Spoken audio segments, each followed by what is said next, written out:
Hope everyone hope everyone has their what is it called? Fiddles, fiddles. Well, how do you pronounce that word? Someone help me out. The guys, what I'm saying. The biddles, fiddles, the food at you call them food. Vittles with a V. Is it vittles? Thank you. I think so, yeah. Okay. Hope everyone has their vittles and their coffee. Fun fact, and we just finished talking about this before you guys started signing on. So I don't know if you guys are snackers, because I definitely am a snacker. So I was telling, since Zoom has come out, I have all these vittles on my desk that I eat. So in my private life, or before I ventured over here, my side gig, I was a bodybuilder, and so I have this huge trophy that I just showed that's sitting on my desk here to my left, with hopes that it's going to keep me from putting vittles in my mouth as I look at this wonderful proportioned statue in front of me. If I could, I can't know if I can show you guys, but see, let me see if I can show you guys. See, it's a great big trophy there that I got when I was in my 50s for competing. So that's a fun fact about me and how I keep vittles out of my mouth. I'll let you know if it works. It's too soon to tell. I only put it out here. I only put it up here the other day. Oh gosh. Anyway, I digress. Mm. It's all right. It's That's okay. right. Good morning. Good morning, everybody. Hope everybody's doing great. We are at session 5, right? Session 5? Yes. Yes. Mm-hmm. Okay. All right. Mm. So today our topic is financial management and fundraising. And we're going to kind of divide our time into two parts. And we have a guest with us. Well, not a guest to us, but maybe a guest to you all. And so we've got quite a bit, as usual. We've got quite a bit of content to cover. Team, can we go back to gallery, if you don't mind? So Lisa shared a fun fact about herself. Bodybuilding. I don't know how fun that is, but anyway, fun fact. Um, Share with us a fun fact about your community. A fun fact about your community. And you can put it in the chat, or if you'd like to give voice to it, you can unmute or raise your hand and we'll scan the room and give us some opportunity. A fun fact about your community. Are there any folks in Winston-Salem in the Winston-Salem, Forsyth County? Anybody here from? Oh, hey, Sarah, how are you? Good to see you again. So that's Clemens. That's near Winston. And not to take away from the folks from Winston, I actually, is it Walltown Street? Walltown Street, where the big Shell, like gas station, the old school, the actual Shell, is there. And I didn't go there to see that, but I kind of passed it one day within this past month, and I was like, forgot that's in Winston. There were people taking pictures and all kinds of stuff. Um, Team, help me out. What kind of fun facts do we see? Well, one of my Um, favorite, I see Alamance County has a robust pickleball league. I might have to go out there Pickleball. for that. I Okay. love Okay. pickleball. Okay. I see. Wait a minute. I saw something that made me smile about the American cat. Where'd it go? Oh my God, it's coming in so quick. Oh, no, they're coming in so fast. Birth Oh, of home PepsiCo. to the Museum of the American House Cat. Oh, okay. All Interesting. right. Okay. We recently Any, had the Savannah bananas here. okay. All right. Okay. Oh yeah, I see the Cola Museum in Lynchburg. Mm-hmm.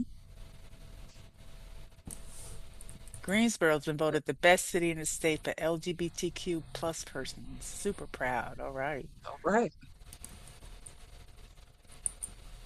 Who's this? Laura says, spring, summer, and fall, we have a weekly car show and outdoor music festival in Elkin. Like the outdoor music. That Yeah. sounds good. Basketball games. We raise money for other local Okay. charities and people. Wait a minute. North Carolina at its finest, right? A Yeah. hundred counties, and we're all representing some part of North Carolina, if not beyond. Um, I think was it the last cohort team? Did we have someone in Japan? Was it Japan that we had a Was it participant? Japan or was it? I think it was She was Japan or stationed. Korea. They Yeah. were stationed there. Yeah, I think something like that. Hmm. Yeah. Yeah, yeah. So we have folks from a lot of different places. Thank you for sharing those fun facts. As I mentioned before, we're in session 5, and good morning. I've had my 1 cup of coffee. I typically have about two. I finished the first cup, so I guess when we take a break, I'll get the second cup. And for those of you who enjoy something different like tea, Pepsi Cola, Mountain Dew, Coca-Cola, a nutritious drink, or whatever your choice is. I hope you've had an opportunity to grab that because it does make a difference for me to have that cup of coffee. Um, our topic today again is financial management and fundraising. We are going to divide our time between the two of those. And we do have a guest here with us to co-facilitate with us the financial management portion of our work today. But I did just kind of want to start off with uh, getting your thoughts around what you remember from last week. What do you remember? What do you recall from last week that you're very clear about? That you're very clear about. Um, what was the topic last week? What was the topic? Strategic planning, right? Thank you. Yes, it was. Thank you, Ariane. Thank you so much. Yep, strategic planning. What do you recall from last week's session that you are very clear about? You are very, very clear about. Jackie has me laughing. She says that we need a consultant. That's what she's clear about. All right. Well, that's important.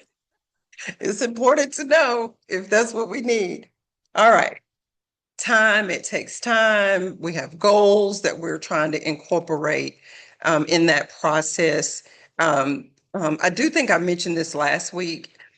The strategic planning process, in and of itself, can serve as a capacity building experience for your board and your staff and your key stakeholders.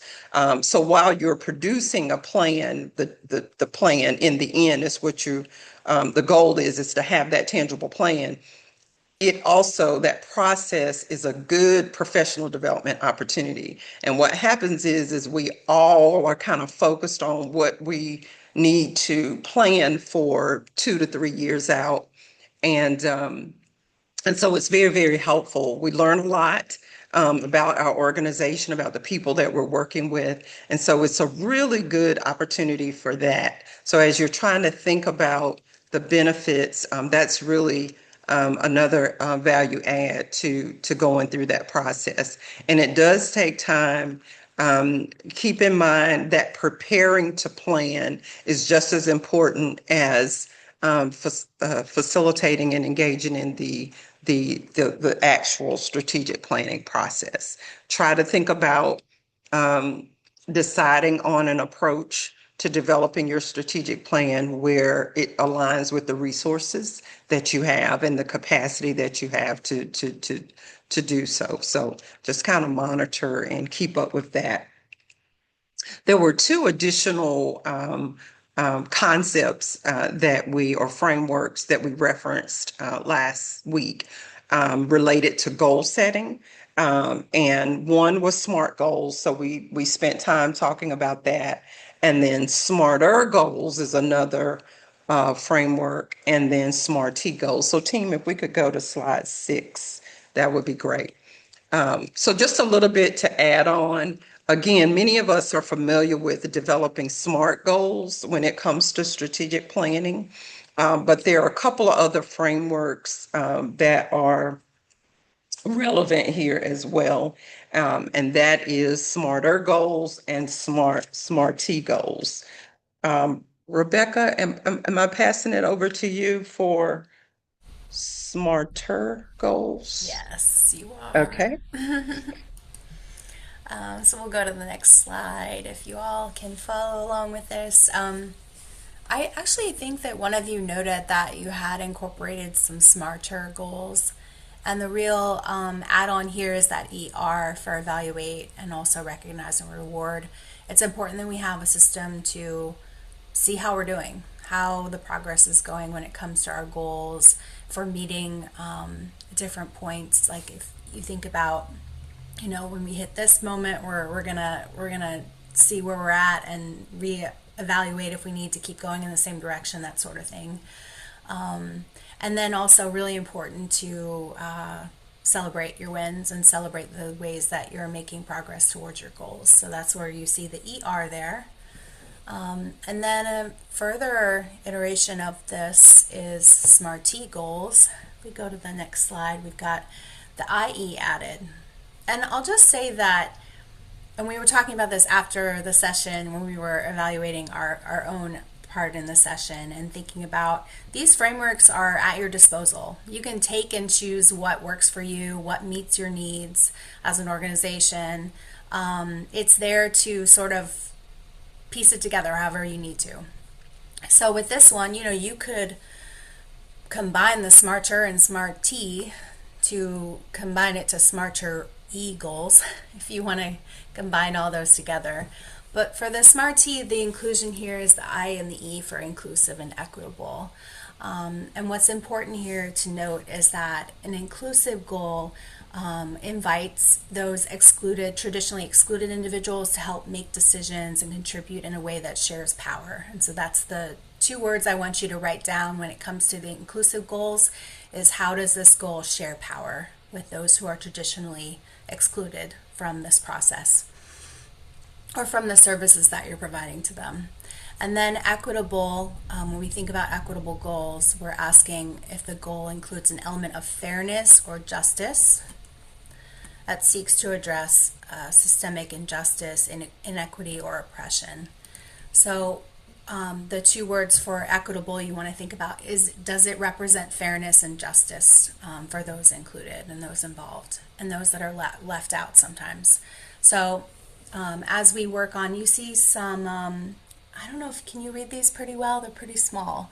But our SMART goal, you can see a comparison between a SMART goal and a SMART T goal.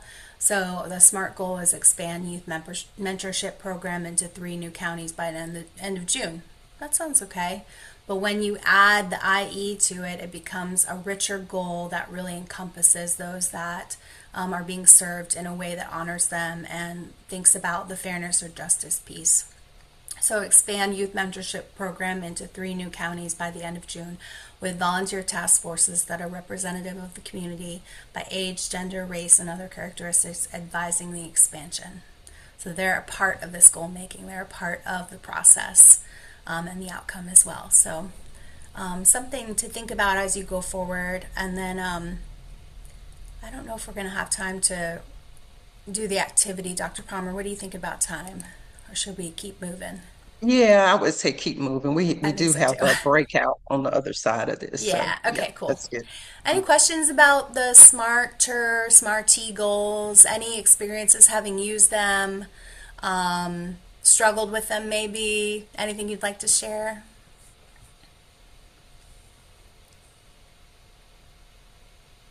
Okay, no pressure.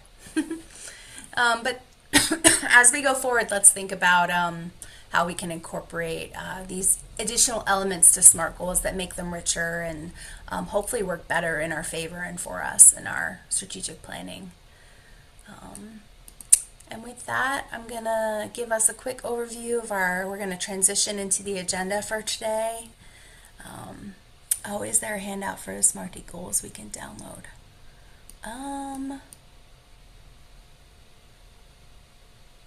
Let's see. I don't think we have a handout per se, but I know that when if you were to just do a quick search of examples of Smarty goals, I'm sure you could find sort of a breakdown. But when you get this slide deck, just be thinking about what are the types of things that were included in the SMART goal and incorporating those into your goals. So you're thinking about the people and how to represent them in a way that shares power. And it's a good exercise to just practice, because the more you do it, the better you get, and the less you have to think about doing it. It just becomes part of how we operate and how we work. So moving into the agenda, we did our review of and reflection of session 4. We're gonna move into financial management. We have a special guest with us today, and cover those 3 topics that are there, which there's a lot between those 3 topics. So you only see 3 in there, but there's a lot going on there. So we're gonna explain all the elements of financial management and talk through that and have some breakouts. And then after a break, we'll move into fundraising and move through all of these different stages of fundraising and the things that you see that are listed there. We'll do a quick session evaluation, we'll prep for graduation, and do our closing. We'll be referencing a lot of electronic documents. We'll be putting PDFs of links in the chat, and sharing with those with you in the chat. So there's going to be lots of activity going on there. Just wanted to give you a heads up of that. And I think that's it. I think I'll turn it over to you, Dr. Palmer. Thank you. Did you say graduation? I know, Graduation? it's coming up It's in a quick. week, y'all. Wow. Time flies when you're having fun. Again, our topics today are financial management and fundraising. We're going to kick this off with financial management.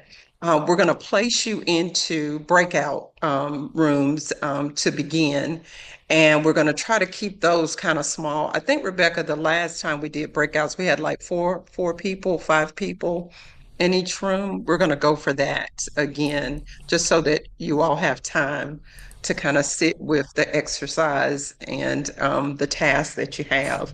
One of the primary goals of for us as we think about financial management for nonprofits, as challenging as it is to diversify our revenue streams. In thinking about diversifying our revenue streams first, is the first thing we're going to do as we begin to study financial management for nonprofit organizations. Rebecca mentioned a second ago that our focus is kind of what you see here on the screen: financial transactions, internal controls and audit, and diversification of revenue.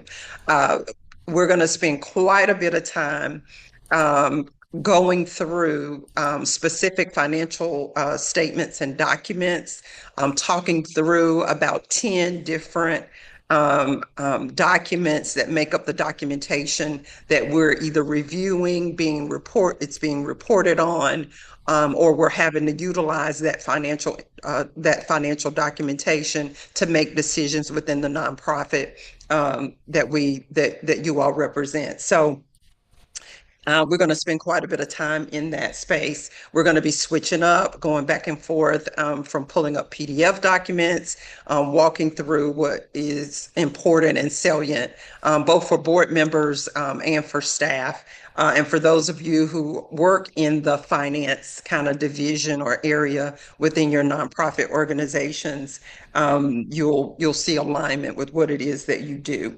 So again, we're wanting to achieve greater sustainability, and we're wanting to diversify our revenue so that if there's one area of generating revenue that goes away, it doesn't put us in a dire type situation from a financial standpoint. So we're going to start with an exercise related to diversifying revenue streams. And so if we could go to the next slide, I want you to kind of hone in on this image, this pie chart.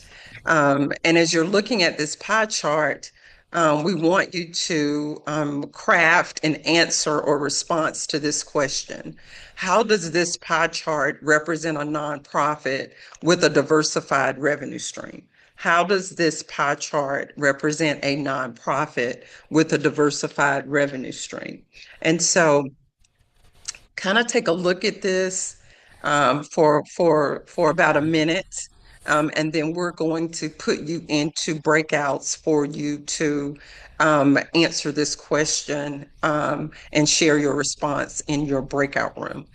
So team, let's give folks about another 30-45 seconds to just look at this image, look at the pie chart, and then you all will go into breakouts.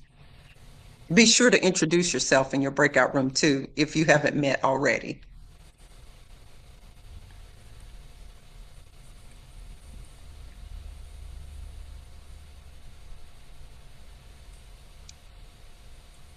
All right, I'll be opening up the rooms. I'll put this link Quick in question. the. Yeah, go ahead, Crystal. Uh-huh. Quick question, Dr. Palmer. Is that program revenue or is that program based grant? For the, those are, The that orange is, one that says program, is it program based revenue or program based grants, like program generated revenue? that is grants. Okay, thank you. All right, I'll go ahead and I'll put this link in the breakout room chat so you can reference it. You may have to, if it's not linkable, you may have to highlight it and just actually, you know what? Let me put it here. It's going to be page 3. I'll put this in the chat so you guys can pull it up. You'll go to page 3 of that link that's in the chat there, and then you'll have it in front of you, this pie chart there.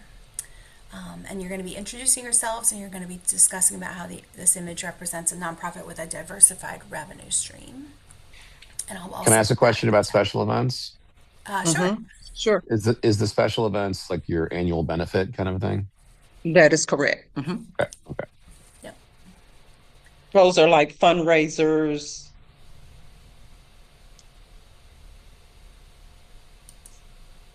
All right, the rooms are open. We'll see you back here in 10.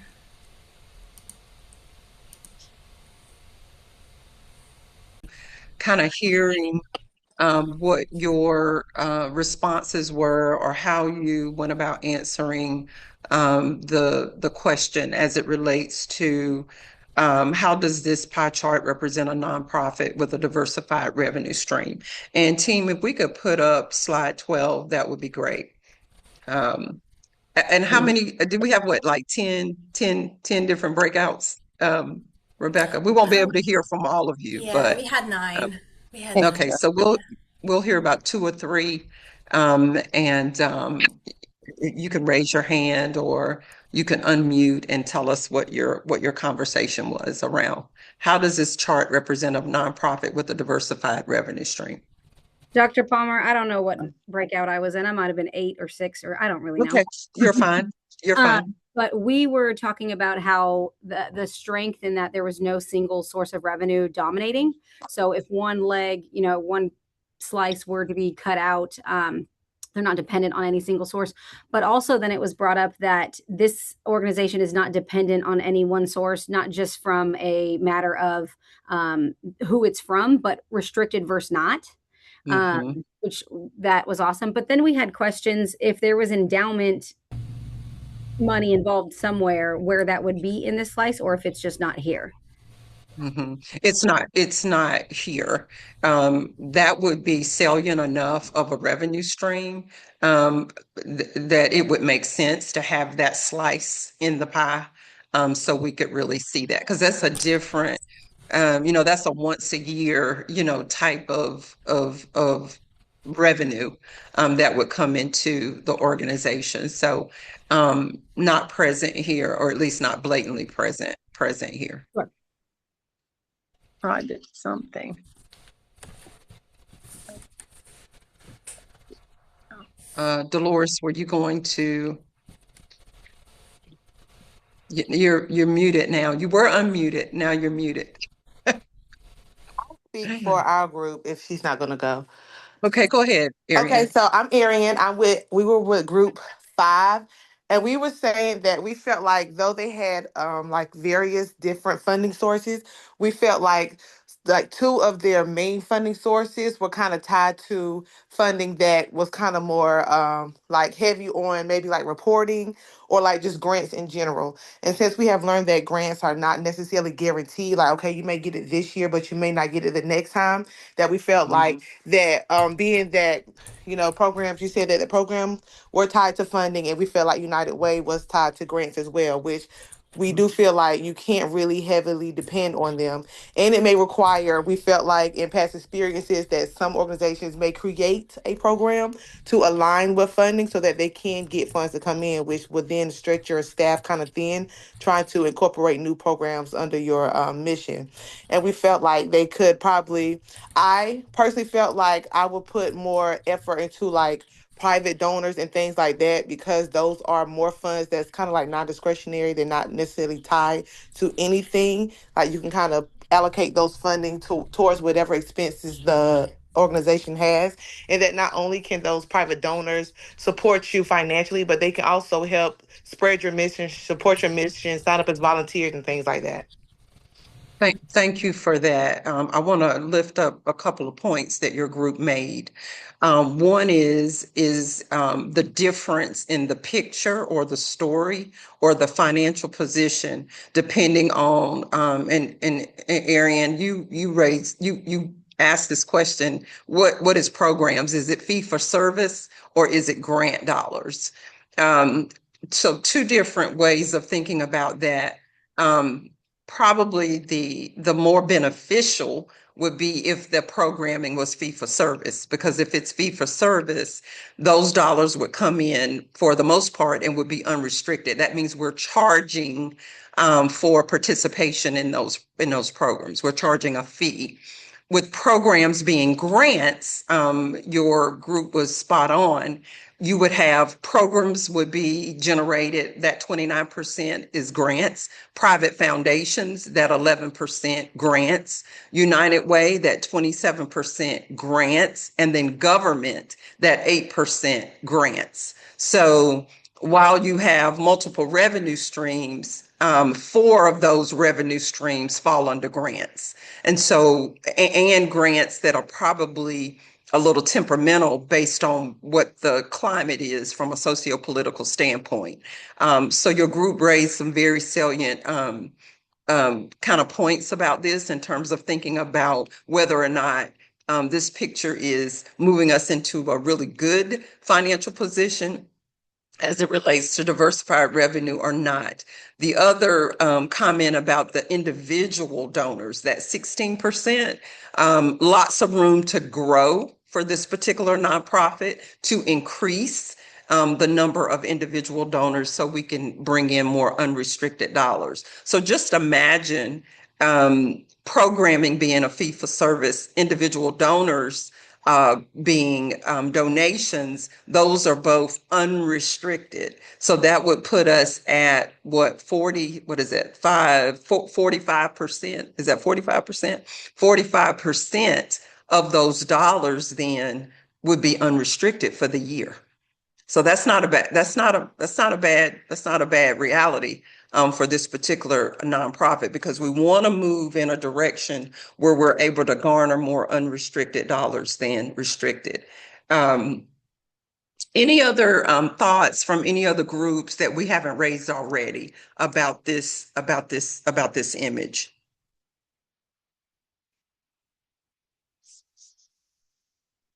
Oh, and don't forget membership. That would fall under unrestricted also, the membership. So this organization is really moving, towards having unrestricted dollars. And depending upon the special events, if those are not primarily sponsorships, this organization is really moving in a real positive direction to try to garner more unrestricted dollars than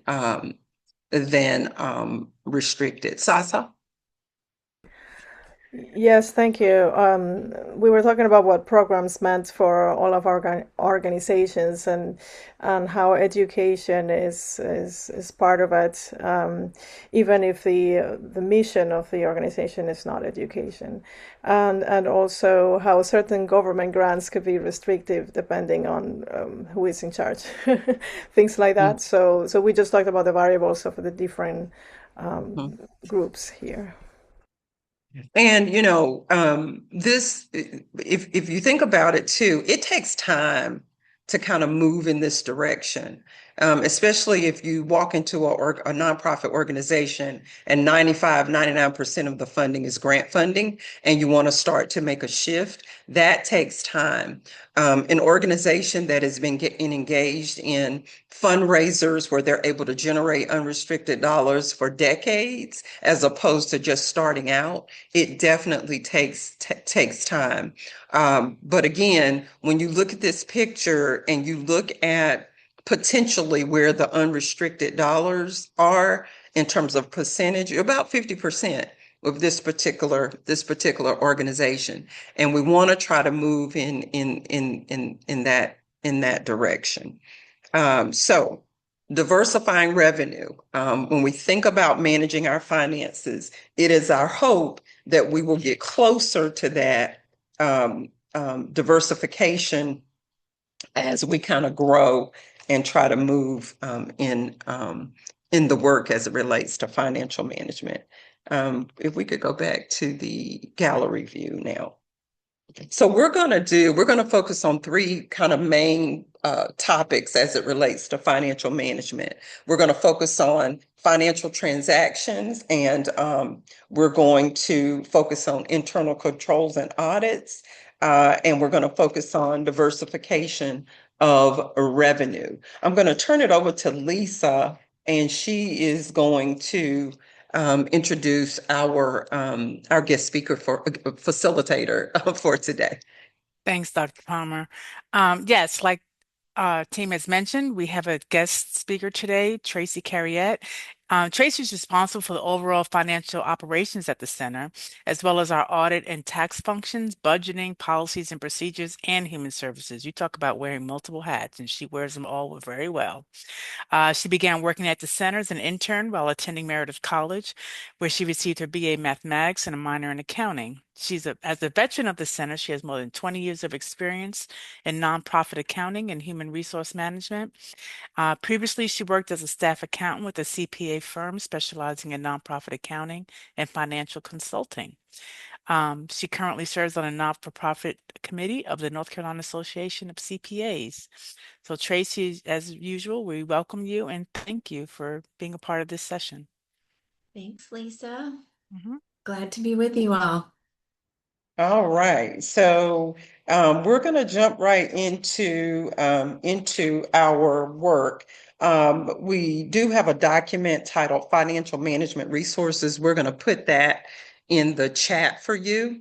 Financial Management Resources, we're going to put that in the chat. And then also, if we could just kind of show what that document looks like on the screen, is that okay? I hate to shift us out of the slide deck onto, there we go. So this document has been placed in the chat. So go there. I want to make sure that everybody has it before we move forward. So we're going to be referencing the documentation as it relates to financial management, as Tracy is going to help us in understanding these aspects of financial management today. And it looks like folks were able to grab it and they have it. So we're going to reference financial transactions, budgeting, reports and presentations, the 990, which is the IRS tax filing form, and the annual report. So just want to make sure everybody has access to that. And then also there are links there. So you're going to be doing just a little bit of toggling and kind of going back and forth with your on your devices. Scroll up. There are a couple more items that are listed here that you're going to also be accessing. So, and there we have an auditor's report that we're going to facilitate presenting the information from that. GAP and what that means, general accepted accounting principles. The Financial Accounting Standards Board, that is the board that generates and monitors those principles and the profession of accounting. And then diversification of revenue, which we started with the end in mind. We started with diversification of revenue. We're going to end with that because that's really kind of where we're trying to take us as it relates to the information that we're sharing today. So want to make sure everybody has what they need. I think we have a couple of comments in the chat here. And when we get to budgeting, we'll make sure that you all have access to that information. I think every other than that, I think we're good to go as it relates to financial management. Just So team, go ahead, no, Lisa. I was just looking at Paul's comment. Just make sure we look at the budgeting link at some point. Yeah, Okay. thank you. All Mentioned right. that. Okay. All right. If we could go to slide 17, get ready. You know, you might want to do a little stand up, sit down. We're getting ready to take off. And we've got quite a bit to work through. So in terms of the guidelines and thinking about guidelines for handling financial transactions within nonprofit organizations, a starting place is the bylaws, but the bylaws kind of give a general overview of just kind of how finances are going to be handled. Most of our nonprofit organizations have specific policies and procedures related to handling financial transactions.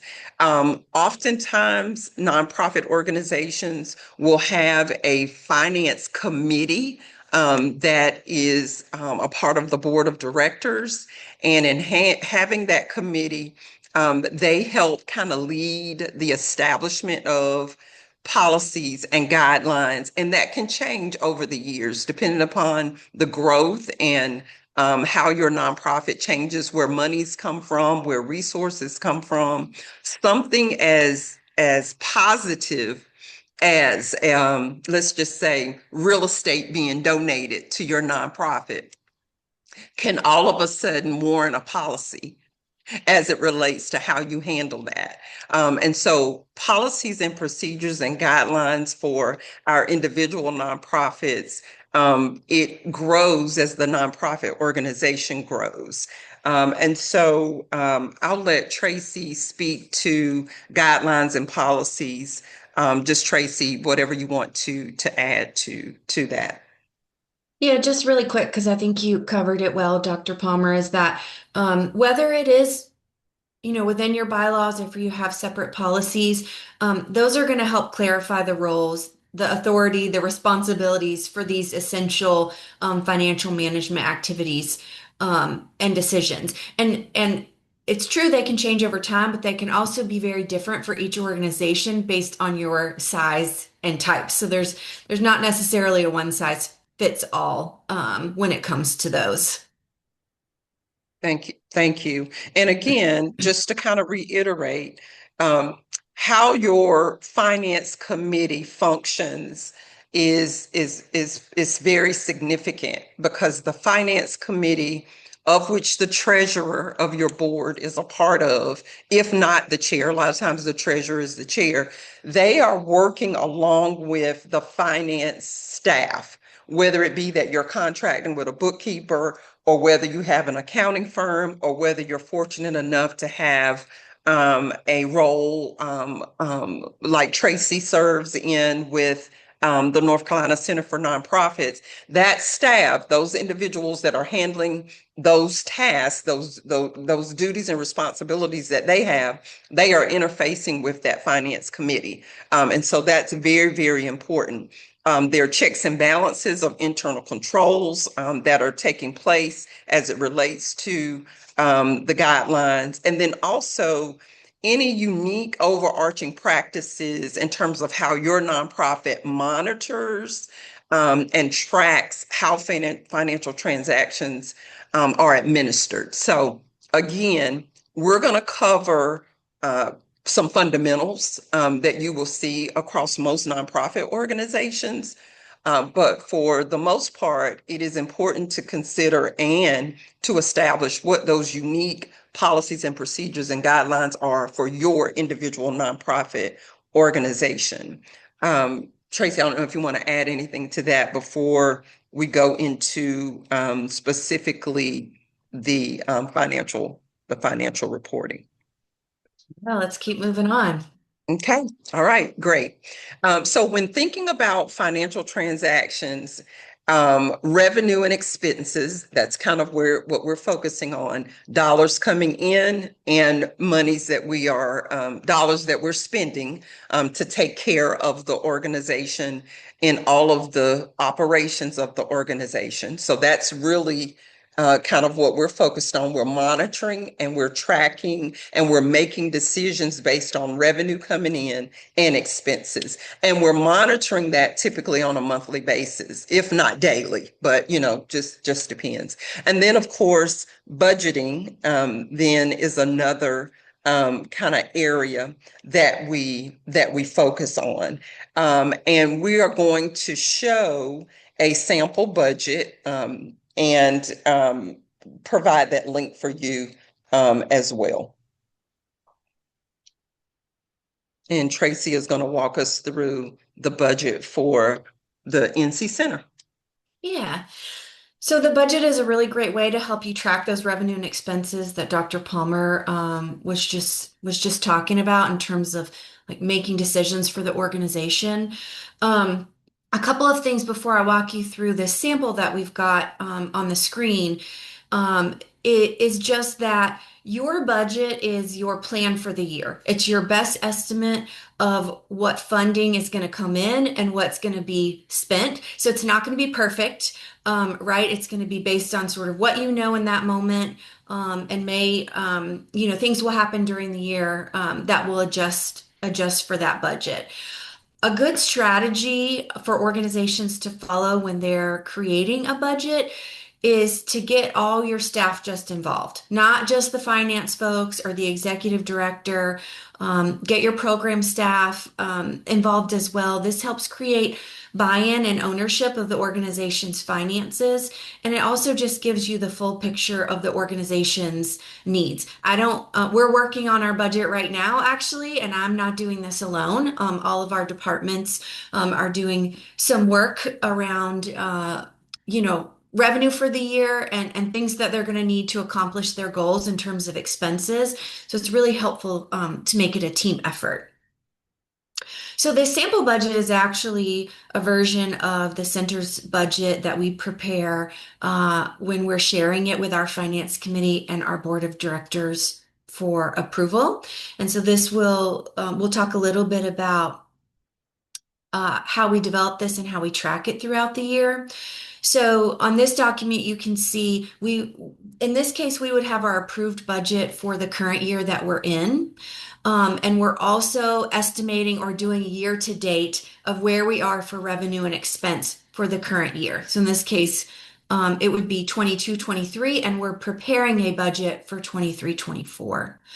Also, any variances so we can clearly see where there are differences between what we budgeted and what is actually happening. And this is one piece of what helps inform us in creating our budget for the upcoming year, which in this case would be for 2023-2024. We also considered trends along with this previous year's data to help inform us. Again, talk with staff to understand the needs for the coming year. We even have some pre-planning questions that we share with staff to just help them think through what might they need or what they might want to accomplish for the year to get them thinking again about both revenue and expenses. So we're really detailing our different buckets of revenue here on this budget, as well as expenses. We also include, and we can share a sample of this if it's helpful, but we also include some narrative budget notes that gives them a better description of what is included in all these various line items, and sort of how did we get here. Um, so that is helps inform the board as they go to approve this budget for the year. But just some examples of typical revenue for nonprofit organizations are like you saw in the pie chart, right? Contributed revenue from individuals, corporations, foundations, maybe government grants in some cases. Earned revenue. So we saw membership, fees for service, sales of goods, if there's anything your nonprofit sells. And again, they're not going to be the same for all organizations. And then some typical expenses you might see is equipment, mailing, your office space, travel for your nonprofit employees, and of course, salaries and wages and employee benefits we know is often um, the most significant line items in an organizational budget. What you can't see here is there is detail for all of these budgeted numbers, again, to help us figure out um, how we got to this.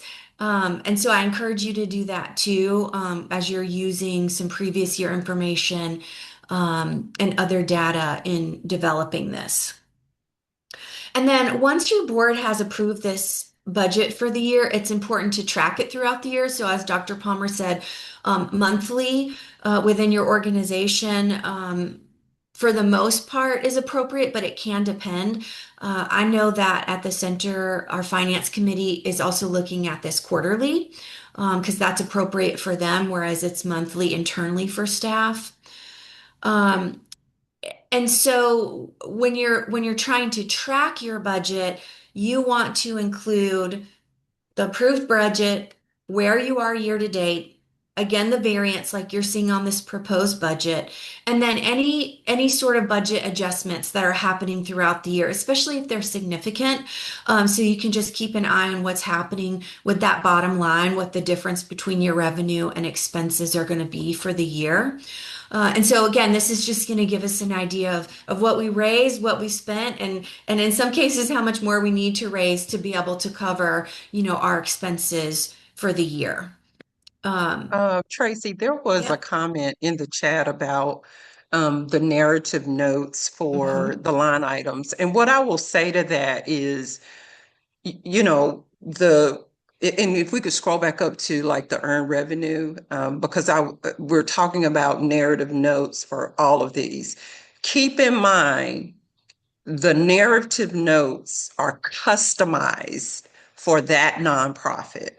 Yes. So, you could say sale of publications, we could give you those notes, but that might not be the same for your nonprofit organizations. I'm just picking one. Yeah. We could say royalties, but that's going to be, you may not even have that line item in your budget. So what I would encourage us to do, look at the line items that are in your budget now and just begin to make bullet points about what those line items mean, because you really want to customize those for that. At the end of this set part of our work, we do have a book resource for you on financial management that might help with some of that. But again, you really want to make sure that your line items are customized specifically for your nonprofit because member dues might be different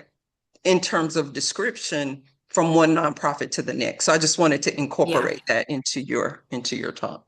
Yeah, absolutely. That's a really good point, Dr. Palmer. I mean, another example is a note on salaries and wages is going to be this is Yep. wages for X number of employees for the full year, or it includes two new positions or whatever it might be for your particular organization. So that's the kind of detail that can be helpful for you to add in some budget notes that would go along with these numbers. Again, just so that your board, your finance committee can understand what's included there. That's the point of those.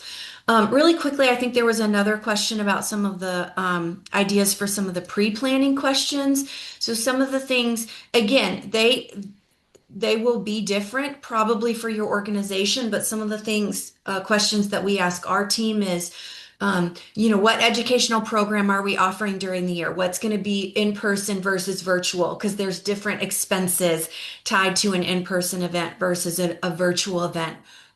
For example, what printing needs will you have for the upcoming year? What professional development opportunities, are you and your team interested in? It's just questions like that to get them thinking before they dig into working with the numbers. And then we'll take one more question on the budgeting, and then we'll move to the other documents. There's a question about recommendations on presenting the notes, either in another column or on a separate sheet. Yeah, again, I think that depends, and it can depend on how detailed your notes get. We do it, as I mentioned, in a separate document, but if you can drop some of those notes in another column next to the line item and that works for your organization, I think that's perfectly fine.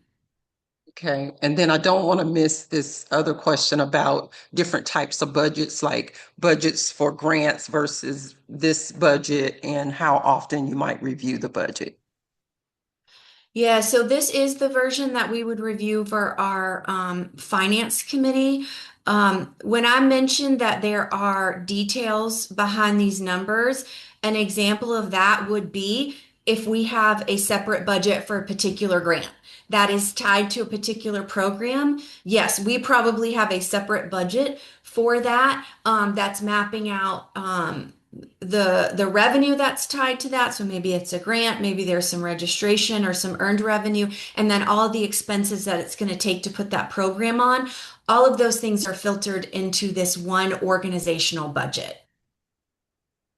Great. Thank you. Mhm. So we're gonna move forward in terms of the different types of reporting that you might have to present, or different types of financial reports that you may have to present. So if we could go to um, the reports and presentations item. Um, and we'll just give the team a second to pull that up. While we're doing that, look on page 102 in your workbook. There's a sample budget worksheet that we provide. So don't want to miss that in terms of having a resource that you could use. And then I'm going to share a go-to for me as it relates to financial management that I think will really speak to the inquiries that you all have made in the chat. All right, Tracy, we're going to go to the scroll up for us. Keep going. We're going to page 3. We're going to start with the statement of financial position. Keep going. And this is the auditor's report. I'm going to pass it over to you though, Tracy. Yeah. Yeah. So what we've shared on our screen today is a sample. This is public on this organization's website.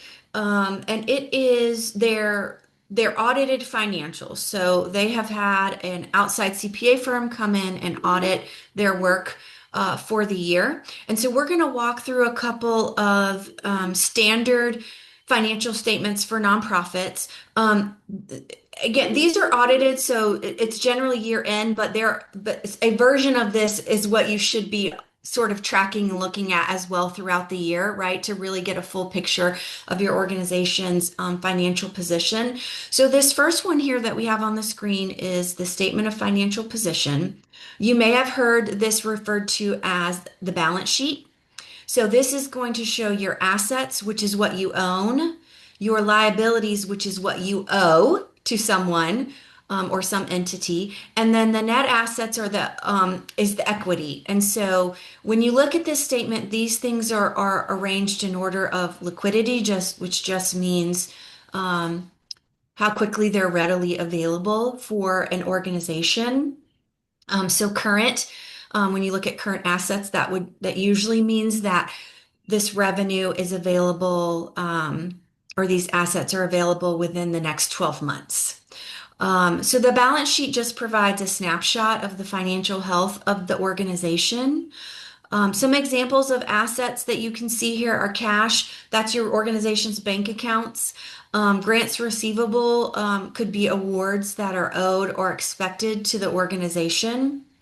You may have prepaid expenses, something that you've paid for in advance of when it actually happens. So an example of that is health insurance premiums. Oftentimes you get billed a month in advance when you pay those for your employees. And then any property or equipment you own is going to be considered an asset. And then team, you can scroll down just a little bit to the, yep, keep going. So the second page of this is the liabilities and the net assets. So when we're talking about liabilities, again, what you owe, examples of these are accounts payables, any lease obligations. So if you lease a copier or if you have an office space lease, those things would show up here. Um, and then there can be current or long-term liabilities, such as loans. And so those would show up here separately as you see them on the statement. Net assets is what is left if you sold all your assets, everything you own, and you paid all your debts and liabilities. Net assets would be what is left over. So your net assets are your total assets minus your total liabilities. And then for most organizations, the net assets are split into with and without donor restrictions. So we've talked about this a little bit, but if you get a grant that is restricted for a particular program, then that would be with a donor restriction versus general operating support, as was lifted up when we were talking about the pie chart there. Let's see. So this report is also just a couple more points before we scroll on. It defines the net assets you have available to conduct operations. Things that you want to look for on this statement is receivables, so the amount of money that's outside your organization that is due to you, and just the overall comparisons of your assets to liabilities, and then any big changes from year to year. So you can see this statement has the current year, and then the prior year. Okay, and now we can scroll to the statement of activities. Yes. So this statement, you may have heard it referred to as a profit and loss or an income statement. It's a statement of activities. The purpose of the nonprofit statement of activities is to provide detailed information about the organization's transactions and how those activities help further your mission through your programs and initiatives. So this is going to show revenue and expense over time, cash that's coming in and cash that's going out. It categorizes these revenue and expense by type. In this case, revenue items are going to closely align with that budget document that we went through, right? So it's the same type of contributed revenue, for example, that you might see on your budget is going to show up on your statement of activities. Same with expenses. Expenses are also going to tie closely to the budget, but in this case, they're broken down by the program or support service area versus individual expense line items. So it's going to give you an idea of what expenses you're spending directly on programs versus general expenses that help support the overall management of the organization. Again, you're going to see revenue separated into with or without donor restrictions. I already mentioned restricted revenue is revenue that has to be used for a specific purpose or program. And so this will also help you see the flexibility in the funding, right? When you can see your restricted versus your unrestricted or general operating revenue. Changes in net assets are expenses subtracted from revenue. So this is going to show you if you have enough revenue to cover your expenses for the year. And then we're going to scroll down. I know we're moving sort of quickly, but there is so much information. So hang with me. We're going to keep going. But the next one is the statement of functional expense that you can see on your screen.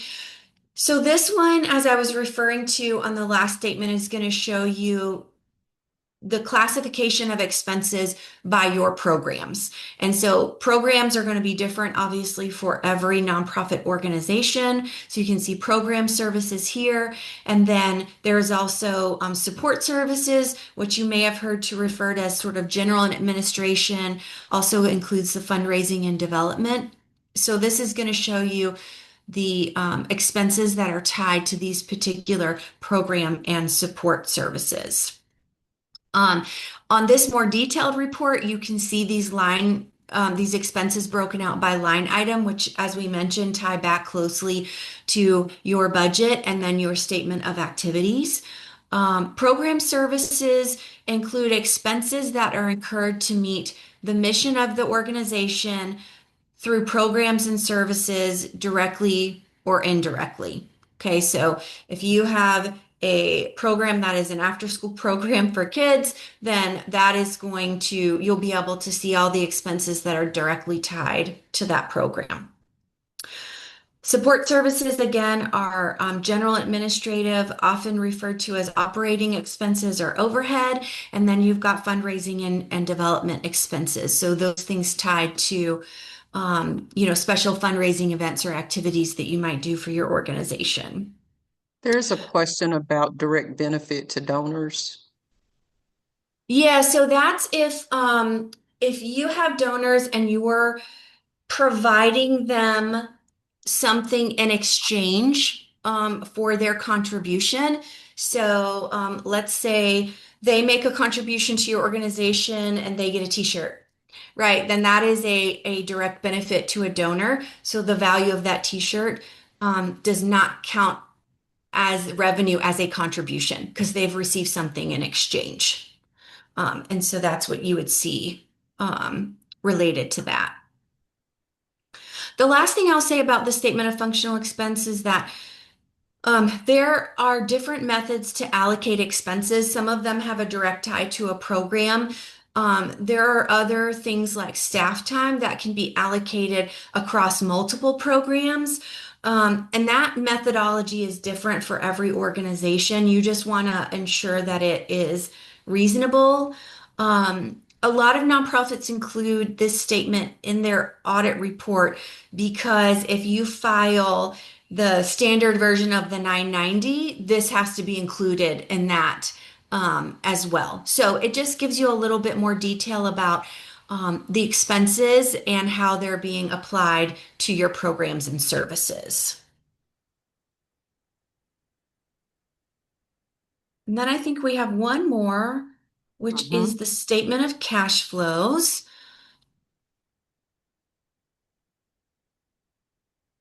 Yes, thank you. So the statement of cash flow is going to provide information regarding all cash flows from operations and investments. So it's going to summarize the movement of cash that comes in and goes out again of the organization. So it's where that money comes from and how it's being spent. Just like the other statements that you saw, there is a year-over-year comparison. But just to point out some of the different activities that are included here. So operating activities would include cash from operations, programs, services. Investing activities is going to include any purchases and sales of assets whether that's property, equipment, loans that are made or received. And then financing activities usually refers to cash movement from financing, leases, maybe if your organization has a credit card, those sorts of things. And then this report is going to show you the change in cash over the year. So you'll have beginning cash and ending cash.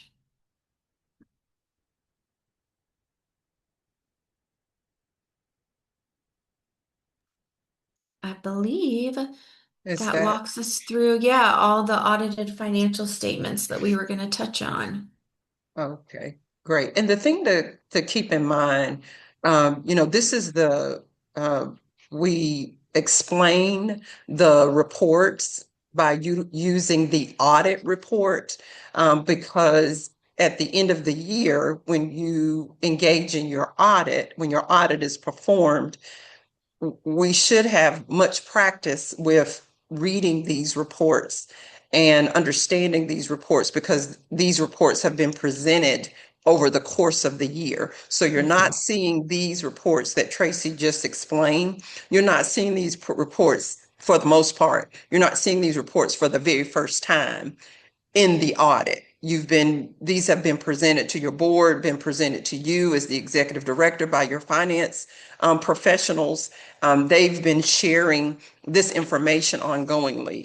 We utilize the audit report because it captures everything in one place. And you can then kind of go and see what those reports look like and reference those reports. Again, the functionality of the reports and how you frame the information that goes in the report is unique to your organization, and it may not necessarily be the same.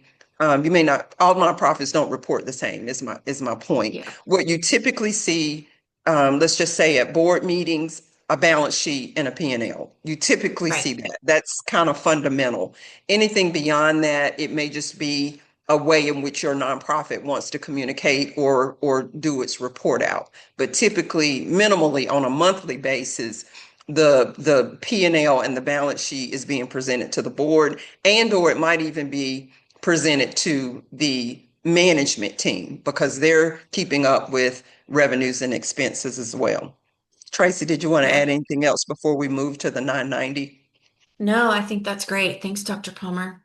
Okay, so we're going to transition to the 990 form that nonprofits are required to submit to the Internal Revenue at the end of your fiscal year. So Tracy, I'm going to pass it back to you.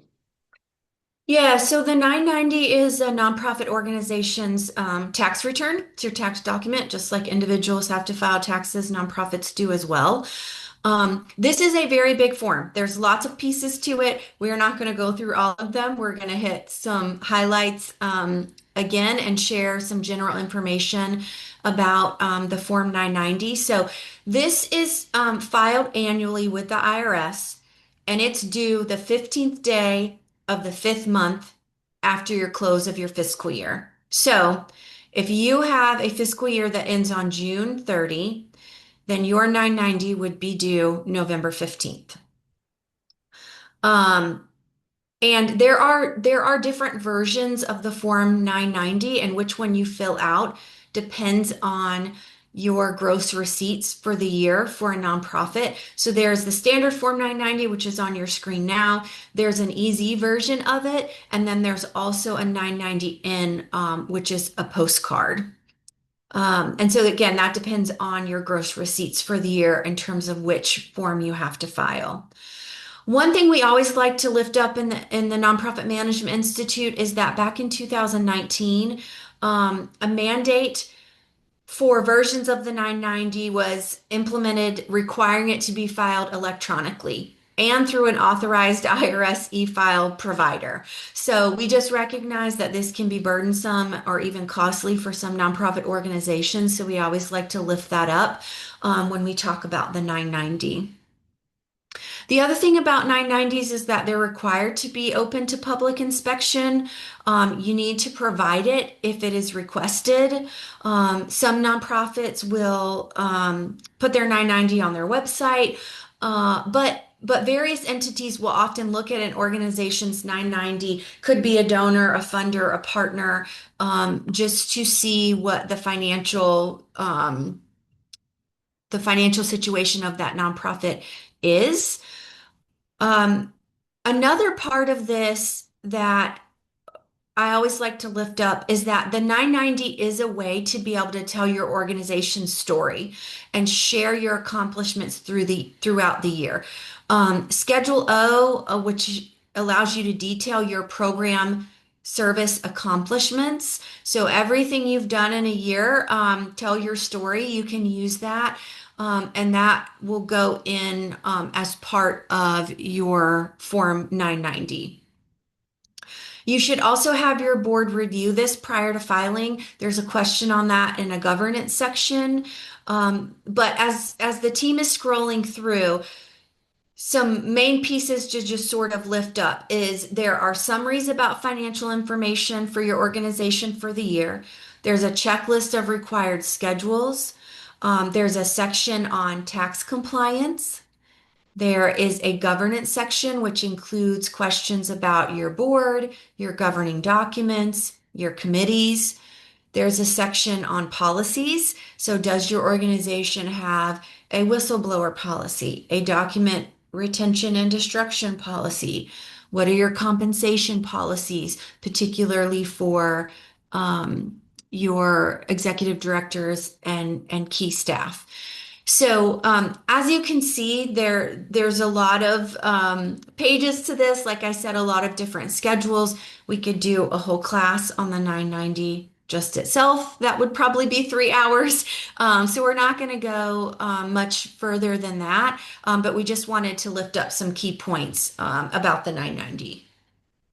Thank you, Tracy. And to, again, as we're going through our laundry list of salient aspects of financial management, we've covered the financial transactions in terms of guidelines and policies, budgeting, reporting, the financial position, activities, cash flow, functional expenses, and then, of course, the IRS Form 990.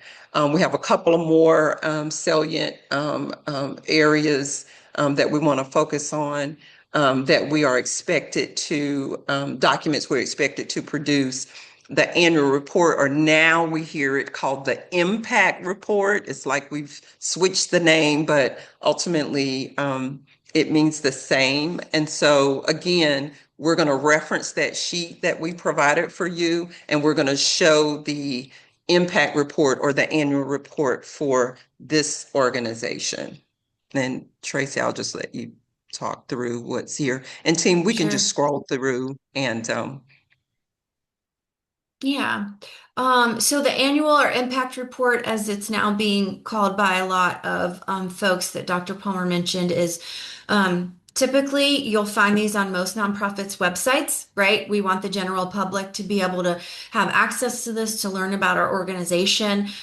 Again, you can highlight your accomplishments from the fiscal year. You can thank your donors and partners. A lot of annual or impact reports will include both financial and programmatic data and information. So it can share, again, where your revenue came from, what the sources are, and then how it was spent, and then some major accomplishments you've had throughout the year. And I think the other thing just for nonprofits to think about is think about how you do want to share this that makes sense for your organization. So is it just having it on the website? Is it printing a copy and sending it to some of your donors, funders? I mean, it can be various things, but it's whatever is appropriate for your organization. So that's all I had there, Dr. Palmer, unless there's anything else that you wanted to lift up.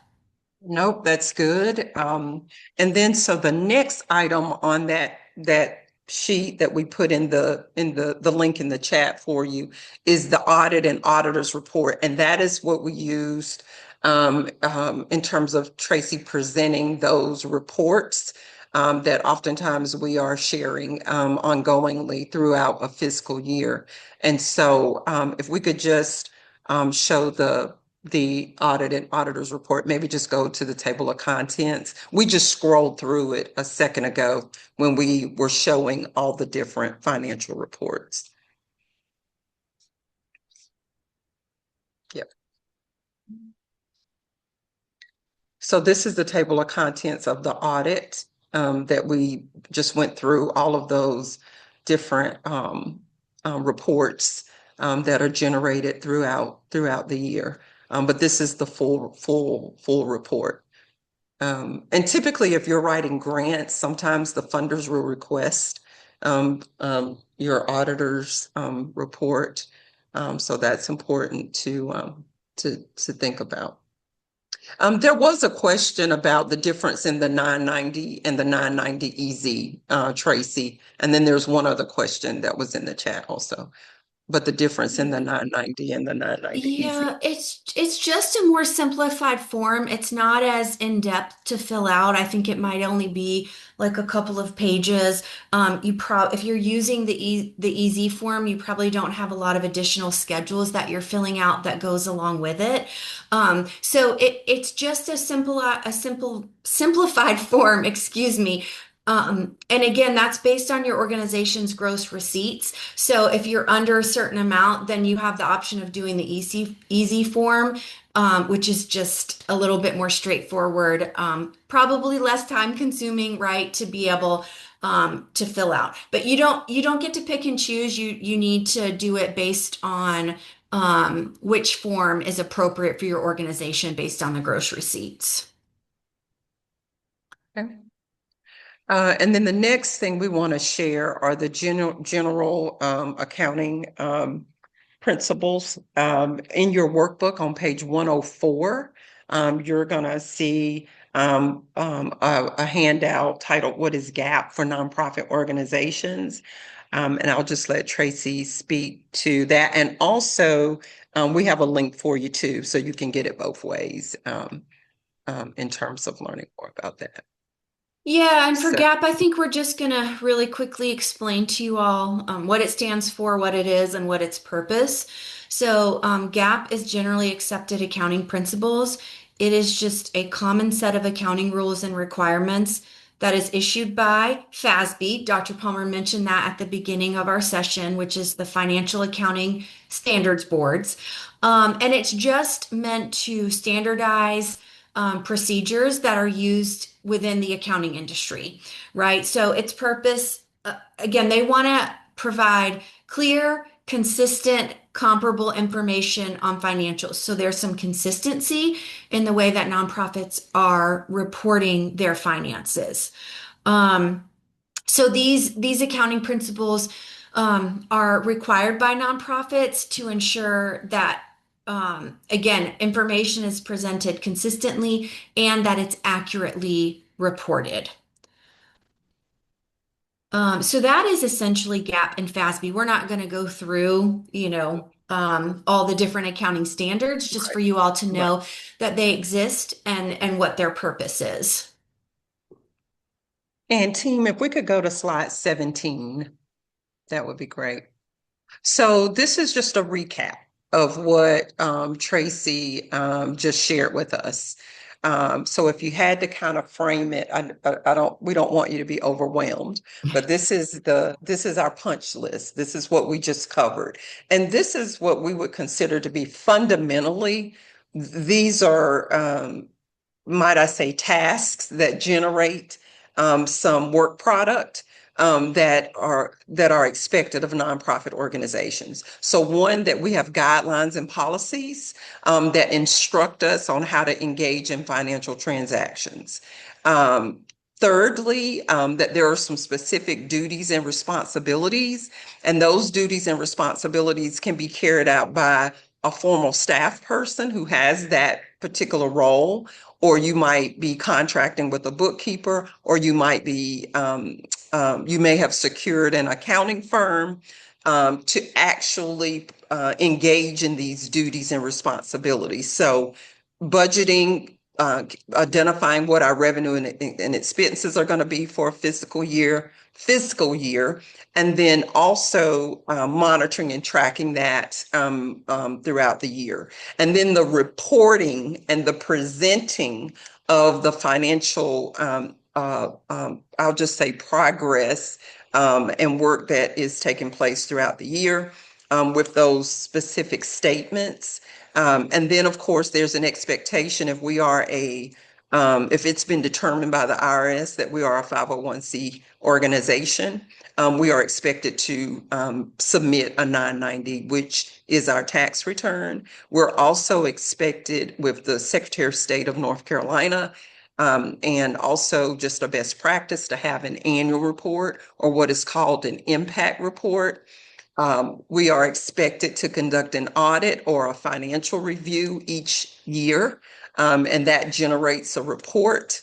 And then there are guidelines in general as it relates to the accounting profession called generally accepted accounting principles. And so that's what we've covered in this segment of our work in terms of financial transactions. If we could go to the next slide. Another aspect of what Tracy covered with us is internal controls and audit. So our internal controls are those very guidelines and policies that we talked about. Also engaging in a financial review. I think I saw in the chat where someone said that I think they look at their budget every 6 months or something like that. But there's a cadence that you can establish in terms of reviewing the financial position of your organization.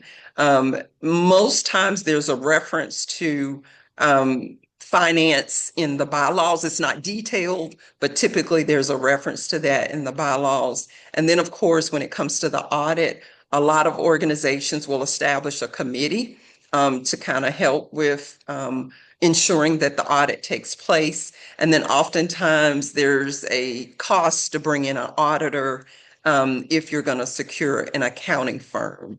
And Tracy, I'll let you speak to anything here that you want to comment about. Well, I think you did a really great summary of all the things that we touched on. Again, I know it was a lot of information, and we could have spent a lot more time. So thanks for hanging in with us and letting us go through this sort of high level overview of these things for nonprofits. And so, ultimately, remember we started with the end in mind. So we started with thinking about how to diversify our revenue so that we can move towards sustaining our nonprofit organization from a financial standpoint. And so when you think about diversification of revenue, we could go to the next slide. We're looking at fundraising. That's a potential way to diversify our revenue. Fee for services, that's another way. Grants, contracts, investments, and endowments. So when you're thinking about diversification of revenue, here are some areas in which you could grow revenue for your nonprofit organization. Tracy, I don't know if you want to comment on this. I'll just wrap up by saying, when you're thinking about diversifying your revenue, think about your business model and one that allows for funding from these different sources. Research foundations of corporations whose funding priorities align with your organization's work. Think about what services you provide and whether or not you can, or if it makes sense to monetize them. And ask questions about the communities you serve and find out, what their needs are. And I think all of those things can help you build this model that includes diversification of revenue. Thank you. And then team, if we could go back to the gallery, that would be great.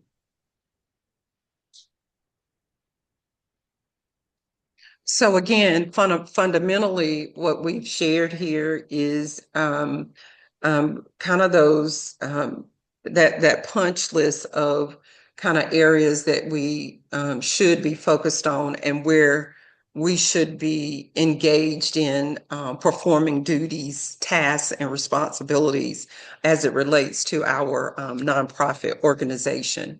Um, we're going to put in the chat a link to a resource that I go to. It's titled Nonprofit Financial Management, a Practical Guide. Um, and I don't know if we can I share my screen? Is that possible? I've got this up on my screen. So can I do that? Is that okay?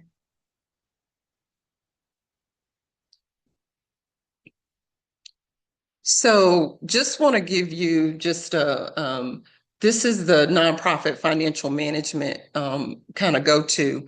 This is a book that's authored by Charles Coe, C-O-E, last name. It's a practical guide. There were a couple of questions about some particulars.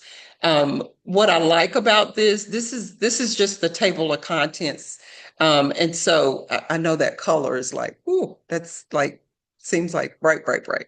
Um, but you can see a reference to what Tracy explained to us as it relates to those areas of duties and responsibilities of the folks that work in finance within a nonprofit organization.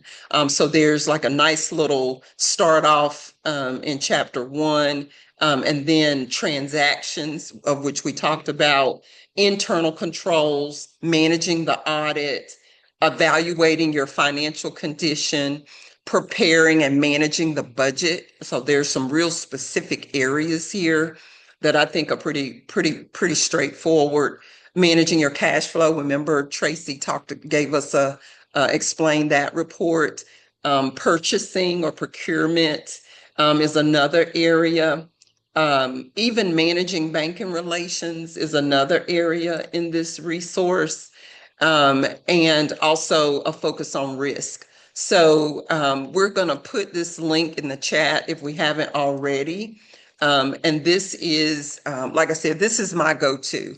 I mean, I literally have like post-it notes and highlighted and written in the margins. And, this is my go-to resource. I found it to be very helpful in giving examples and so on and so forth. So I think this is a really good resource for you as we're moving out of this topic and getting ready to go into fundraising.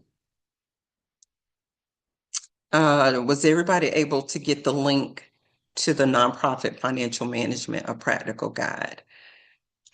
Whew. And that was just financial management. We've got fundraising to go. Tracy, thank you so much for joining us. We really appreciate having you here as Anytime. always, um, to kind of help us understand these fundamentals. Yeah, thanks for having me. Are we all good? Everybody's coming back, right? Yeah, you're not tired yet. Not yet. So we're going to focus on fundraising when we return from our break. And I'm going to pass it on to Rebecca. I think you normally take us out for our break. We're going to do, what is it, 10 minutes? Yeah, let's come back in about 10 minutes. So what would that be? 11:18. We'll see back here.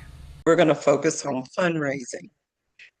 And we typically start off with financial management before we move into fundraising because we want to help us make the connection between what is needed on the revenue and expenses side, meaning the budgeting, and what it is that we need. And then how do we facilitate our fundraising program, our fundraising apparatus to meet those needs, and that's on an annual basis. One of the things that I think is important for us to keep in mind is that there's no magic to the fundraising and it meeting our financial needs as it relates to a nonprofit organization. But what it is it is consistent and frequently engaging in fundraising activities over a period of time. And so if we're in a situation where we're trying to meet payroll next week, then creating a fundraising program today to do that is probably not realistic. And so fundraising is year round. It doesn't stop. And fundraising is not just about one event, although for some organizations, that's a game changer. Some organizations generate over half of their budget for the year at that one annual fundraising endeavor. So I don't want us to lose sight of that. But it is a building of a fundraising apparatus or program over time. And so that's important for us to keep in mind. So in the chat, if you will, for me, what words come to mind when you hear fundraising for nonprofits? Just in the chat, what words come to mind when you hear fundraising for nonprofits? What comes to mind? And again, I know we've been, this is kind of the ongoing mantra.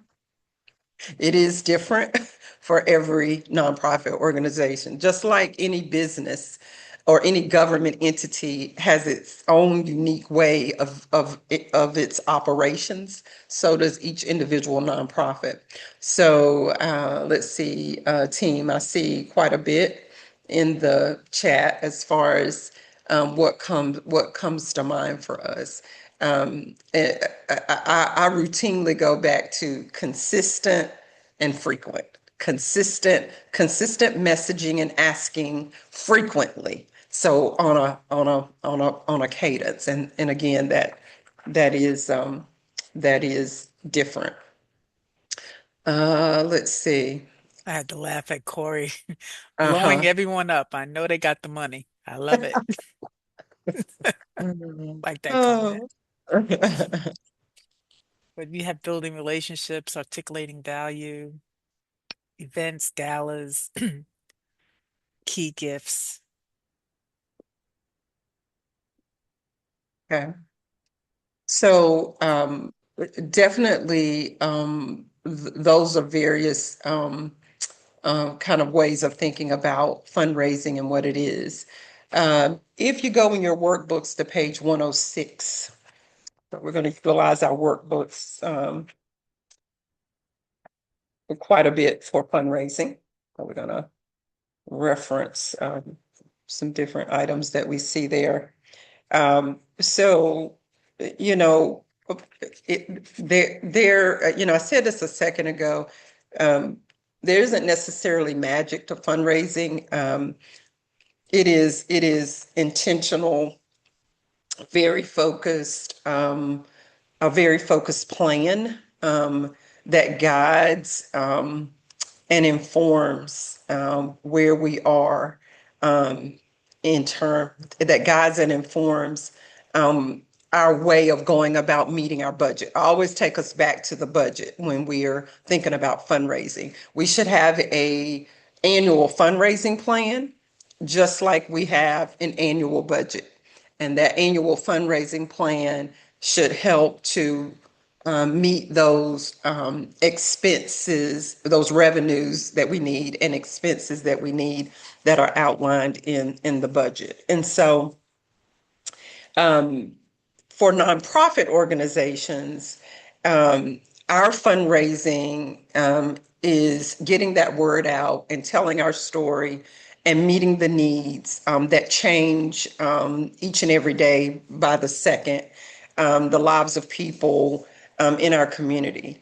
And we do need money in order to make that happen. Several people put relationship building. It is definitely it's about that. And I all have to encourage us that fundraising is year round. It's not just an event. It is year round, and we have to develop what that plan is for us. I think I saw direct mailing. I saw events and galas, and those make up the plan and make up the work that we're going to do over the course of the year to bring about whatever those fundraising needs are. I'm on page 106 still. It is hard work, on the part of all of us who are trying to bring dollars into an organization. It is building relationships and cultivating relationships and raising money. So it's both of those that we're trying to engage in simultaneously. Telling and selling our story. On page 107, we also see what is fundraising in general, which I've kind of spoken about already. But then let's go to page 108. Page 108. Some pitfalls that we want to try to avoid. Um, we want to be confident in asking for donations, that our organization is worthy of a donation or contribution. Um, we want to make sure that we're doing our homework, that we're paying attention to what's realistic. I know that oftentimes as nonprofit organizations, we kind of shy away from scaling programming and scaling services to align with the dollars that we're able to bring in the door because we want to help everybody. We want to make a difference. We don't want to turn anybody away. But it's very important for us to pay attention to what is our capacity as it relates to being able to provide these programs and services with the funding that we have. And so that's very, very important. The climate now is quite challenging. I don't have to tell you all that. The way we look at philanthropy and how we engage in making asks for donations, that is changing. But it doesn't take away from, we have to make sure that we're being realistic about what we can afford as a nonprofit organization and communicating when we can't afford a program or service anymore well in advance. Well in advance. That's where the looking at forecasting from budgeting, looking at cash flow, studying our financial position so that we are helping our community to be aware of what our needs are. So again, are there any items listed on the fundraising pitfalls that you say, I don't really know what that means? I'm on page 108.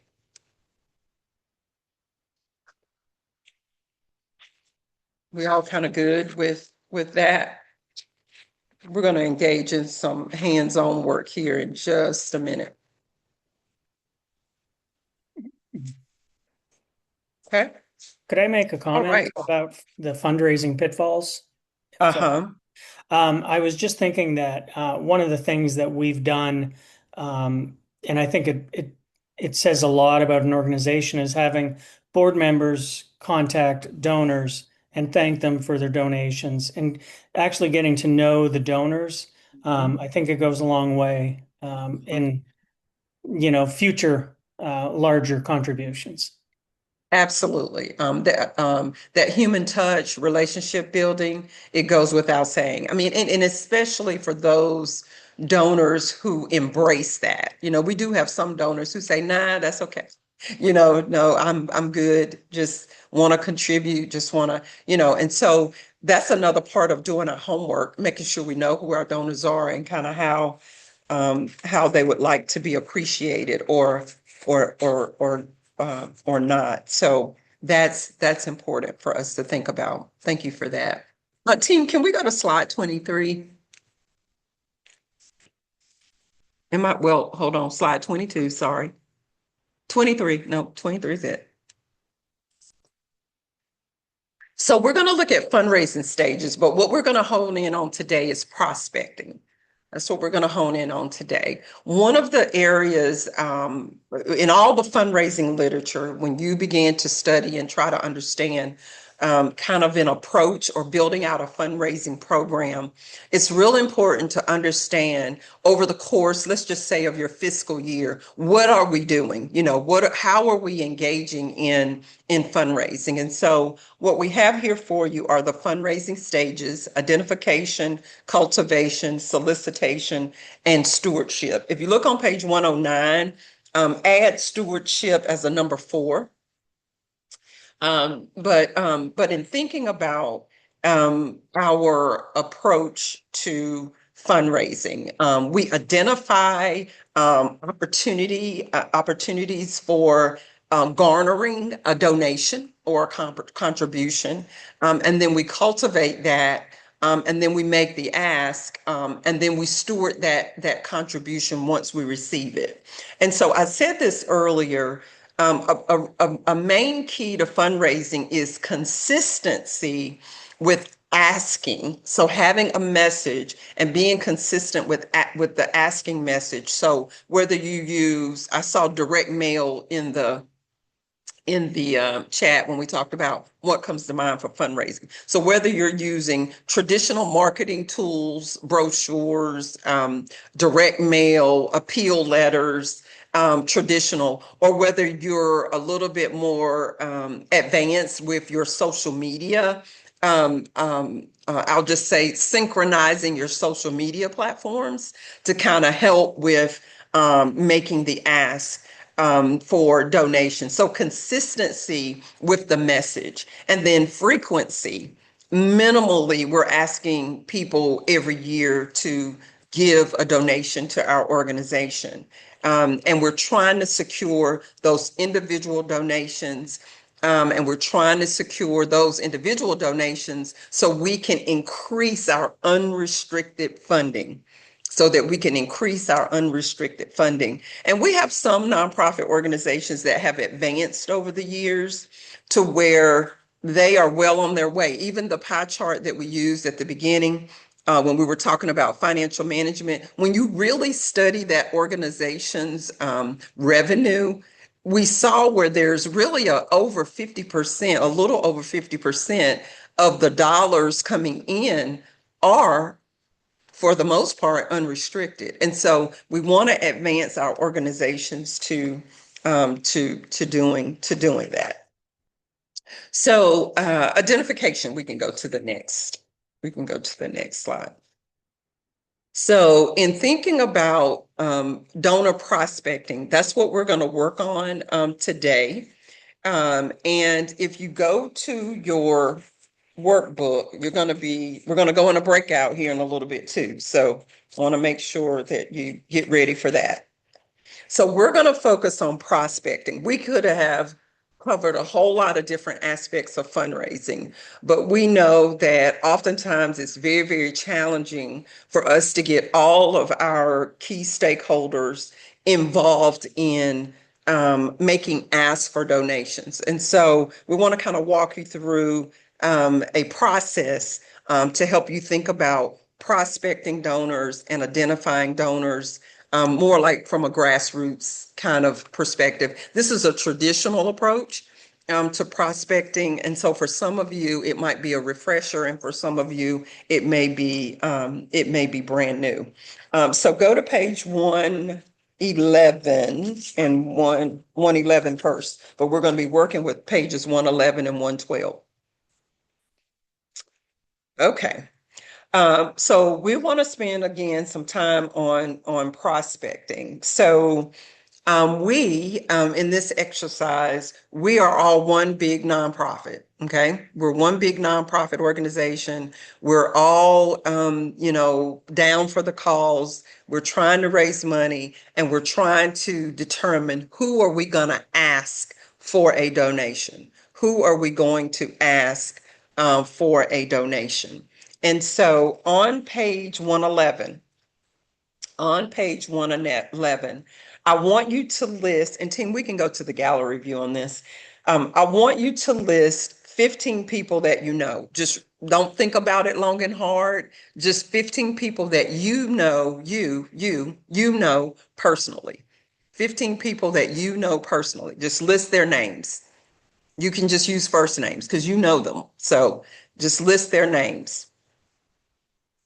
Well, unless they have the same name. So you might have multiple Pams or multiple Lisas or multiple.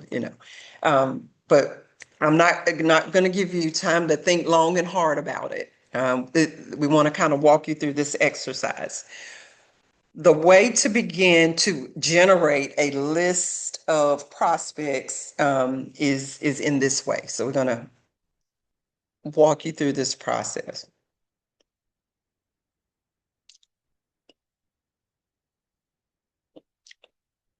Are you on number 10 yet? 15 people that you know, friends, family, associates, colleagues, just 15 people that you know.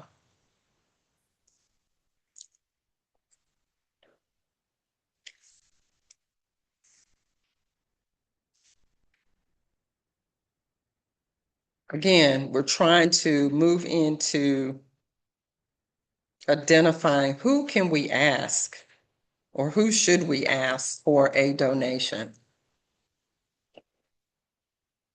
Are we on number 12 yet? Yes, we're on number 12. 15 people that you know. Mom, dad, sister, brother, cousin, faith leader, Rebecca and Lisa. No, I'm just kidding. And Leslie. Are we at number 15? We're at number 15, right? All right. Now, second column. Second column. Um, put a check mark by of the 15 people, put a check mark that believe in the mission and cause of the nonprofit you're representing today. I said we were going to be one big organization, but you'll be your individual organization. Of the 15 people, just put a check mark real quick. How many of them believe in the mission or the vision or know about the mission or vision, or you've in some way been able to identify that they appreciate the what the organization you represent, what they do. You've shared information about this organization. How many of the 15? You're just going to give a quick check mark of those individuals. It may not be all 15, but it might be all 15. When we talk about spreading the word about our mission and vision, if you look at that list of 15 people and you've not shared the mission and vision of your nonprofit, what are your thoughts about that? Like they know very little about the nonprofit you represent and what that nonprofit does. All right. So we've checked off out of the 15, how many of those individuals believe in the cause or believe in the mission or the vision of that nonprofit that you are representing in this space. Out of those individuals in the second column, how many of them give away money? How many of them that you know of that they give away money? How many? How many you know they give away money in some form? Either they go to an annual fundraiser of another agency, or they give outright a donation to an organization that's important to them, or you have witnessed them, maybe even consistently, give to something that they believe in outside of that. All right, so we're at column 3. So the first column was give us 15 people that you know. The second column, how many of those 15 people, check mark, how many of those 15 people believe in your mission or your vision? Third column, how many of those individuals actually give away money? How many of those individuals actually give away money? For some of you, that number may have gotten smaller, right? So you went from 15 to however many in column 2 to however many in column 3. Now, if you were going to ask them to donate to your organization today, how much would you ask them to donate? Just how much would you ask them to donate to your organization if you were going to ask them today? How much of the individuals that give away money, how much would you ask them to donate? And so just write that in that column by their names. Write that in that column by their names. Everybody with me? First column, 15 people that you know. Second column, how many of those 15 people believe in the mission and the cause of what your organization represents? Third column, how many of those individuals from the second column actually give away money? You watch them give away money. You know that they have a philanthropic, altruistic kind of aspect of who they are. And then of those individuals, what would be your ask? What would be your ask? Again, we are prospecting. We are prospecting. So how many, tally up how many individuals that is in the amount you would ask for. The amount you would ask for. Tally that up. The amount you would ask for. How much, what is that total? And then how many people is that? How many people? How many people and what is that total ask? Okay. Are we all ready? Okay. What we're going to do is we're going to put you into breakouts and we're going to generate what we call a master donor prospect list. So we've all worked individually. We've identified, some folks that we know that give money to a cause. We've identified how much, and now we're going to place you into breakouts, and you're going to bring your lists together. You're going to put your lists together, right? So kind of walking through what this exercise would look like with key stakeholders, your board members, your staff, what this would look like if you actually did this with your nonprofit organization.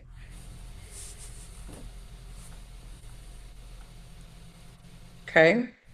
Rebecca is going to put you into breakouts. Now, when you get into your breakouts, you're going to take that amount that you asked for, that last column, and the number of individuals. That is the information you're going to share in your breakout. And if one of you in your breakout would complete your master list. And if you don't want to use your worksheet in your workbook, just grab a piece of paper and you can kind of do it that way. Like if you don't want to write on your master prospect list copy.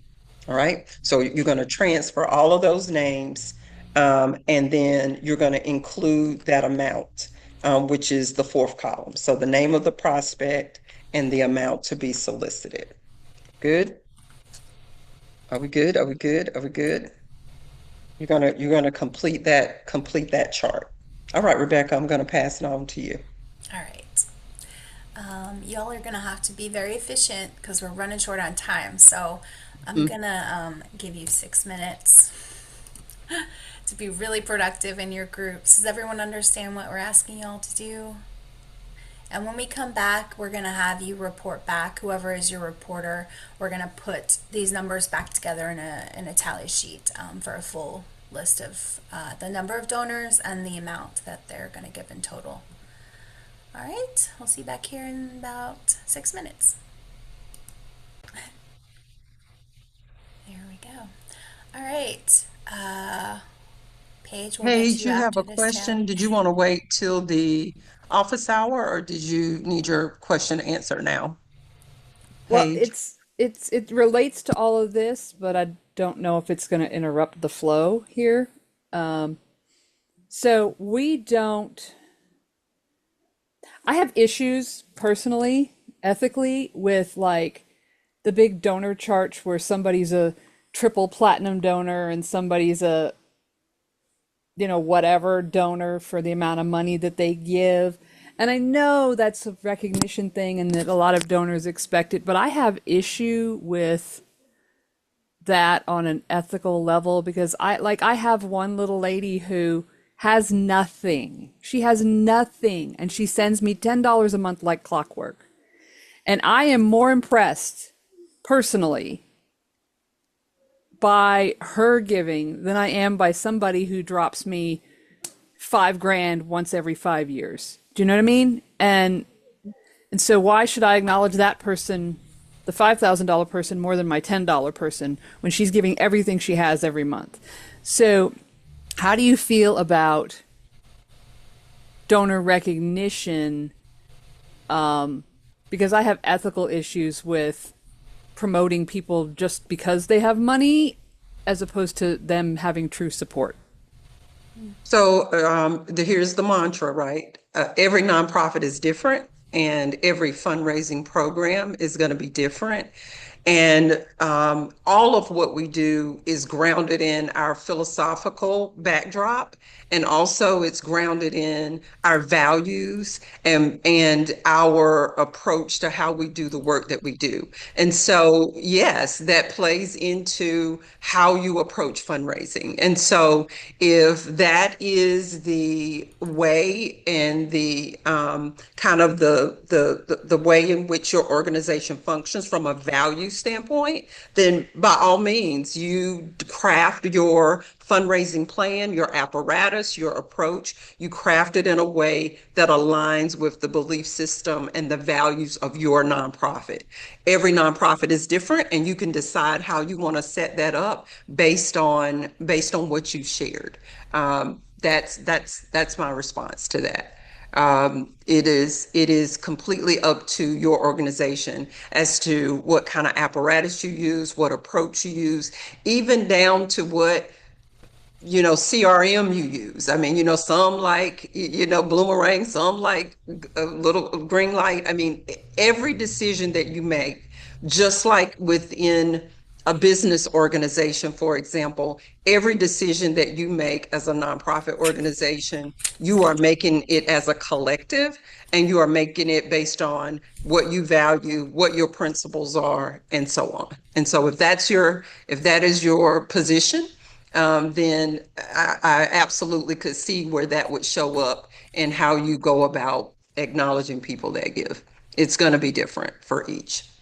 Um, and so Rebecca is going to she is going to gather the data from the prospecting work. You're going to share with her the number of prospects from your group, the total number, and then you're also going to share the total amount that was generated. So if you need a little bit of, whoever's going to take lead, if you need a second or two to add up, how many prospects did you all end up with on your list, and then how much? And we are on page 112. Yep. All right.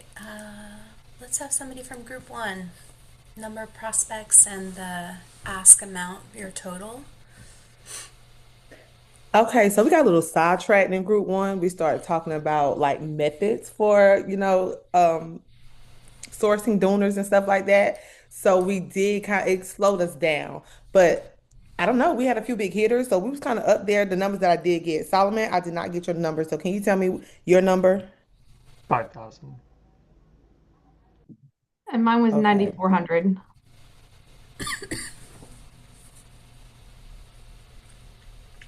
Okay. I'm coming, y'all. I'm just going back through now.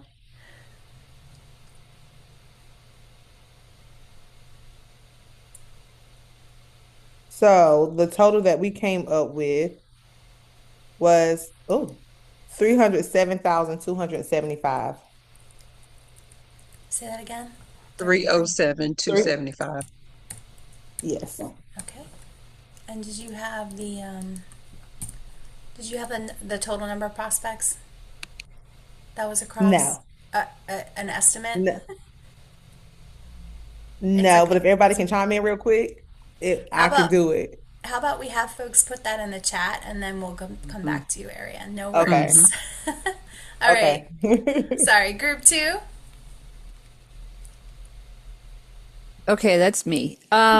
Thanks, We Paige. were we were a group of Po folk with Po friends, and so we had and we were split kind of between somebody. We had one person who gave an annual number, and then and the rest of us kind of did a one-time ask.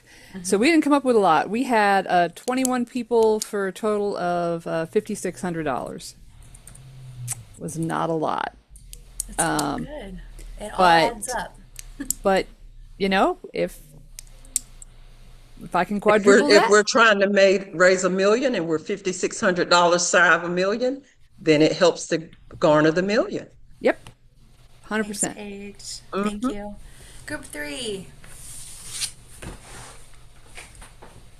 I don't know what group we were in, to be honest, Rebecca. Let's see. Crystal, you were in group four. I can go to Oh, you okay. if you're ready. That's fine. Okay.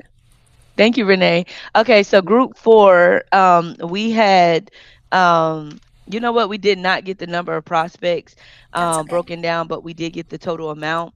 Total between all of us was $40,550. Um, with some just thinking about those that they are trying to retap into, and then some that are like, hey, I just need to engage these donors for the first time. So that's us. Thank you, Crystal. All right, group three.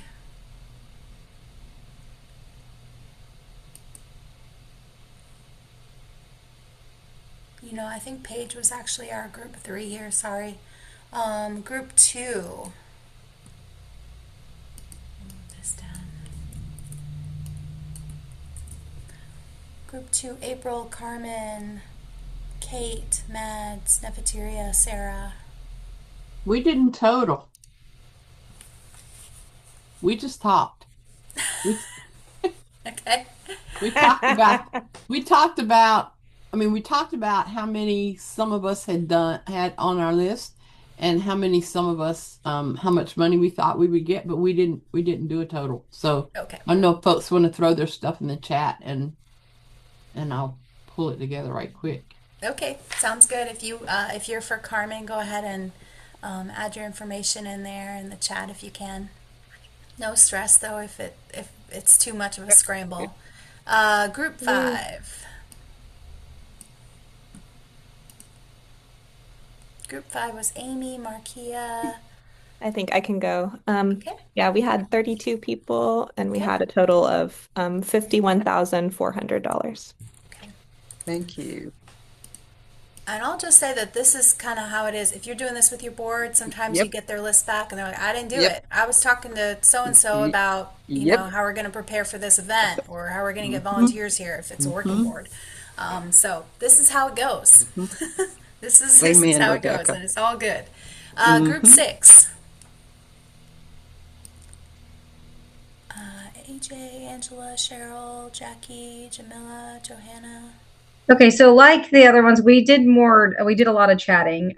We all discussed that there are probably 10 to 15 each that we really could get, $100 out of. But we were kind of not stuck, but maybe needing some direction on sometimes we just don't know the exact amount to ask for. Just because they're capable of giving it, they might be involved with, other people. And then the other thing we talked about was how a lot of the people on our list are also poor like us in the nonprofit world. And so it's a lot like trick or treating where we all buy candy to give out candy to get candy back. So at what point are we all just buying our own candy and keeping staying home? Was kind of our discussion. And what Jackie, what you remind me of is strategy, right? So once we come back to the table with all of these potential prospects, then based on our reality, what strategy should we use, right? Because not every strategy fits all. Sarah? Thank you. I would, when I play into the strategy, I think for me, timing is really important. And what I'm learning is that some organizations have an allocation that they are able to donate into the community, like some of our, corporate supporters. And when I make the ask is very relevant to play into that. Sometimes it's like, okay, thank you for your request, and we'll review it in a quarter, or and that doesn't always work for me because I have to fund something or whatever. So, do you have any thoughts or advice on Mhm. how to learn about that information so that we can align our strategies and our asks with when people are able and willing to make those donations? my short response is that, or brief response is over time. So you get to know your prospects over time. You have to do the homework. You have to inquire with people that might know a person that's on your prospect list. So it's not kind of a one thing that you do. It's probably multiple things that you do. And that's why we encourage a annual plan, not just a one-off, but an annual plan. So you know that every March, the State That's Employees insane. Credit Union does their release, Right. and this is when they do it, and this is who we talk to. So it requires a master plan. That's the short version. Chris, I'm gonna let Rebecca finish filling in this chart, and then I'm gonna come back to you. I just Okay. stuck ours in the group two Uh-huh. with like 88 prospects Uh-huh. and it looked like my number's wrong. 16,750. Okay. All right. Any others? I think we got one more. That's group six, and we know that group one has at least one prospect if they're raising 307,000. So just for the sake of the exercise, we'll go with one. Okay. Oh, there you go, 78. It's All 78. right. Nice. All right. Group six. I think that was the group that said that they had been talking and Okay. All right. Well, yeah, we'll leave so it. We'll leave it like that. that's fine. Yeah. And all right. And so here are the results. And so the the the the task of prospecting is only as effective as the work that we put into it. And so when we have a fundraising plan or a fundraising program, and we are on a timeline of 12 months, and our fundraising committee sends out the communication to the board, to the staff, and they say, send us your prospects. They walk us through this exercise. That fundraising committee is relying on your information in order for them to move forward with the plan. So the fundraising committee oftentimes is the accountability arm of all of this. And so for when we're missing information that we request by a certain date or by a certain time, then that could negatively impact us accomplishing our goal with the plan that we've developed. So here we said, and of course this is a training exercise. So of course, we said, hey, give us your list. You have 6 minutes. You have 6 minutes to get your information back to us. But what that yielded us was 219 prospects and the potential to garner 421,575 unrestricted dollars. And so now we take this prospect list and we cultivate the list, right? We move to the next step in the process. And so wouldn't it be great to reach out to those 219 to make the ask as we have identified in the work that we did? Go to page 112 for me. So when you look at this master prospect list, I want to show you how to operationalize the list. You have all of the prospects. We had 219 prospects. That's a lot of prospects, y'all. That's a lot of prospects. And almost $425,000 based on the prospects. We've got the number of prospects, and then we've got the amount to be solicited. The contact person is the person that provided the name, right? The contact person is the person that provides. So we go through all 219 and we would identify who provided the name. The contact is not always the solicitor. The contact person is not always the person who actually makes the ask. Sometimes it's a different person because what we try to do is match the person who's making the ask with the person who's being asked. So we try to kind of make that, sometimes it's the same person, sometimes it's not. Sometimes it's a different person. It just depends. And then that other info column is any additional information that we need to know about the prospect. Sarah raised the question of, well, depending upon who I'm asking and the timing that I'm asking, that is why we encourage one of two things or a combination: a fully developed fundraising program, fully developed, or a master fundraising plan that you're implementing. Remember, fundraising is year round. It's not just for a special event and so on and so forth. But prospecting and identifying those individual donors, that's what we want to garner. We want to bring in those individual gifts and those individual donations. But it does require accountability of who is a part of implementing the plan and managing the program. So if we don't come through with what is being requested of us, then what ends up happening is we don't meet our fundraising goal. And so we have to have that accountability entity. And oftentimes the board has a fundraising committee, if you're fortunate enough to have. And then oftentimes there are staff who actually are working in development or they're working in fundraising.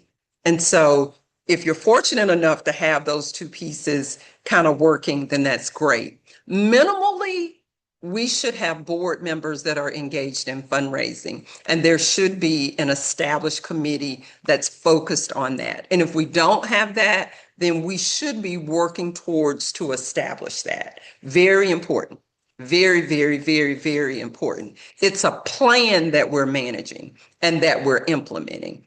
And the goal is to diversify our revenue, with the majority of that revenue coming from individual donations. But it takes work, y'all. It takes work. And it takes being very strategic. Once you have that list of prospects, how you go about making the ask. Some of you said we got into method and you got into how you would ask and all that. What I find is that it takes us a minute to get grounded in generating the prospects. And so that's why we spend time on that in this regard. Page 20, team, go to slide 25, sorry. Cultivation happens next. So we want to move from prospects to new donors.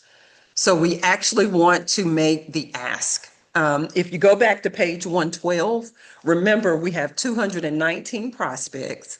Several of you provided the prospects that we have, so we have contacts. Now the committee has to determine who's actually going to solicit the gift or the donation. And we've got the amount that came from the stakeholders. And if there's any additional information that we need there, that's important. We may also want to approach existing donors. So prospects are those new folks that we're asking, but we want to do the same type of approach with the existing donors. Who is our contact for those existing donors? Who's going to make the ask this year, or how are we going to make the ask, and what is that amount going to be? Many of our nonprofit organizations have donor bases and databases. We have databases that we store the information about our donors. And we're going to put some examples of what some of those databases are in the chat. And so some of you might be using your Excel software, your Excel platform, to kind of begin to identify and store information. Some of you may very well be utilizing some of the CRM platforms that are available to us. There's one very popular, Little Green Light. That's a popular one that's affordable. Years ago, Bloomerang used to be the one platform that folks would utilize. That I kind of hear some folks are stepping away from that, and because of the cost. There's Network for Good. That's another platform. The North Carolina Center uses Salesforce. Again, we're talking about databases and different platforms that could be used. And what the databases allow for us to do is to be able to access our donor information, and it also helps us to be able to identify a platform that we have the capacity to manage.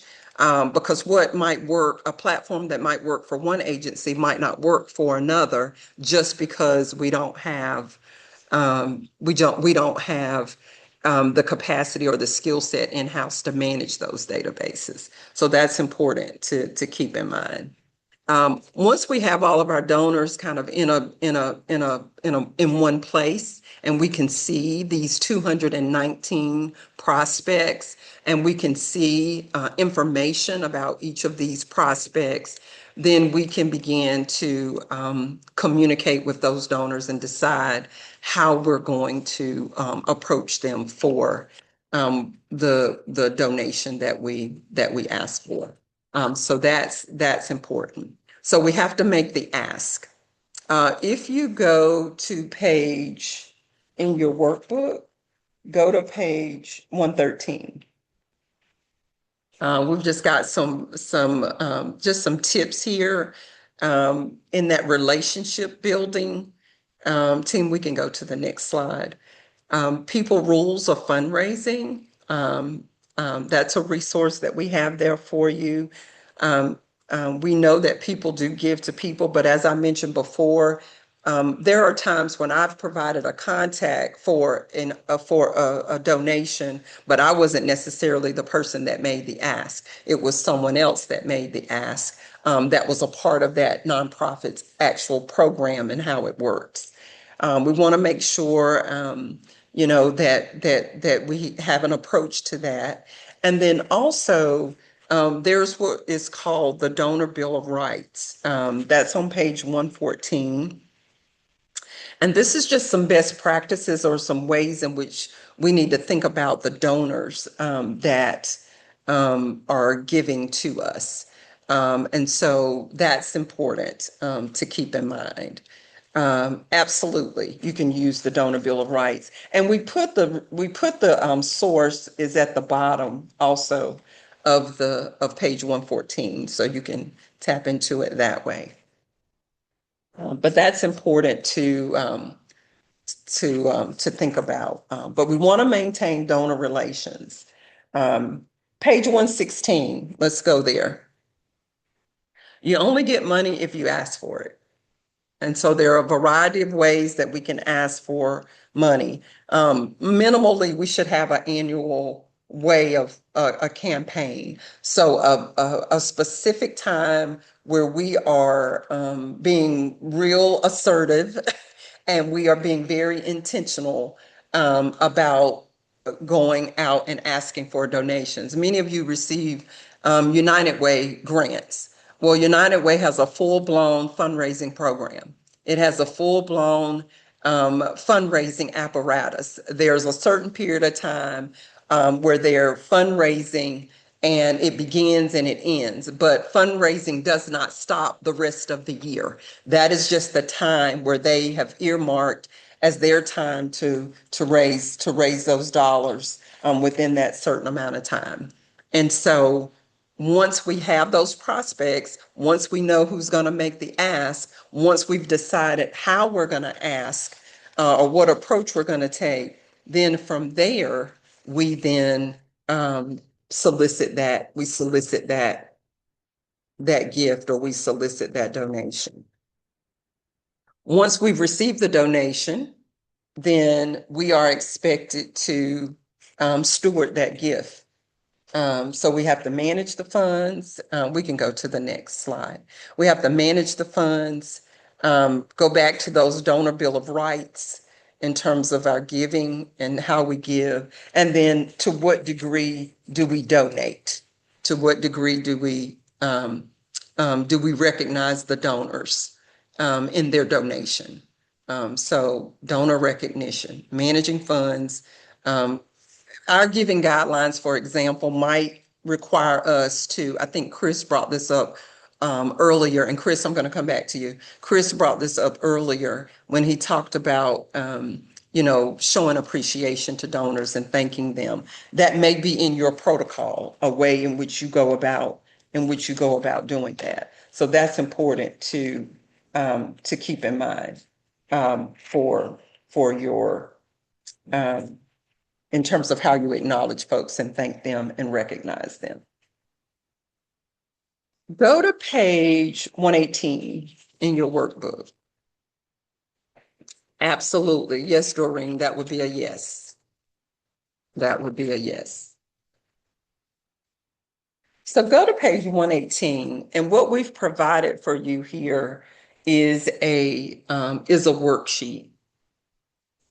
And we've framed it around identification, cultivation, solicitation, and stewardship. I think it was Ariane that said that in your group, you all started talking about like how you were going to make the ask and so on and so forth. And so what we have created here is we've created some different ways that you can go about fundraising as it relates to those, or what resource or type of fundraising as it relates to those different stages. And so when you're working through identification, there are certain ways that you might want to approach that. When working and engaged in cultivation, solicitation, and stewardship. So again, every nonprofit organization is different, and you want to keep in mind that how you frame and create your program or your plan is going to be uniquely different for each nonprofit organization. And so that's important to think about. How are we going to communicate with our donors? We can go to the next slide, please. How we're going to communicate with our donors, it varies. It varies in terms of traditional methods versus social media. I've seen quite a few nonprofits establish a really good cadence in synchronizing their social media platforms as it relates to fundraising and utilizing that technology to help raise dollars.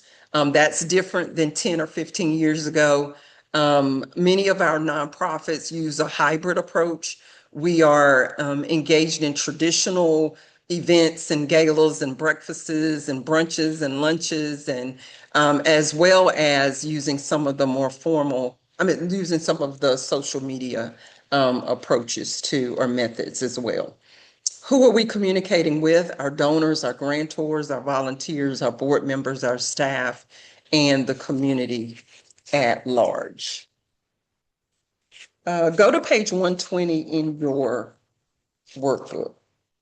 120 in your workbook. In any literature, pretty much, and if we could go to the gallery view, that'd be great.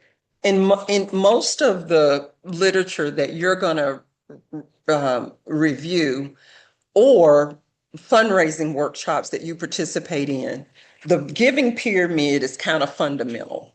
And so the theory is that if we have a really solid annual giving apparatus, then we can probably more or less move into more of the estate giving programs.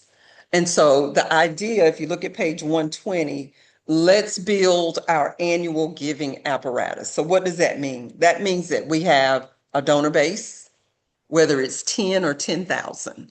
We have a donor base. We are making an ask of them minimally on an annual basis. We might do that through direct mail. We might do that through special events. But the theory is that if we have a real solid annual giving program or apparatus in place, we've got a pretty good track record there, then we can move into major giving. And then we can move into estate giving.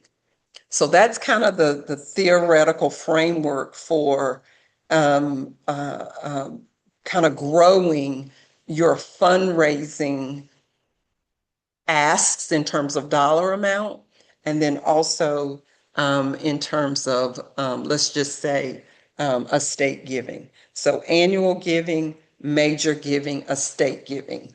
We're building. That's kind of the idea. Um,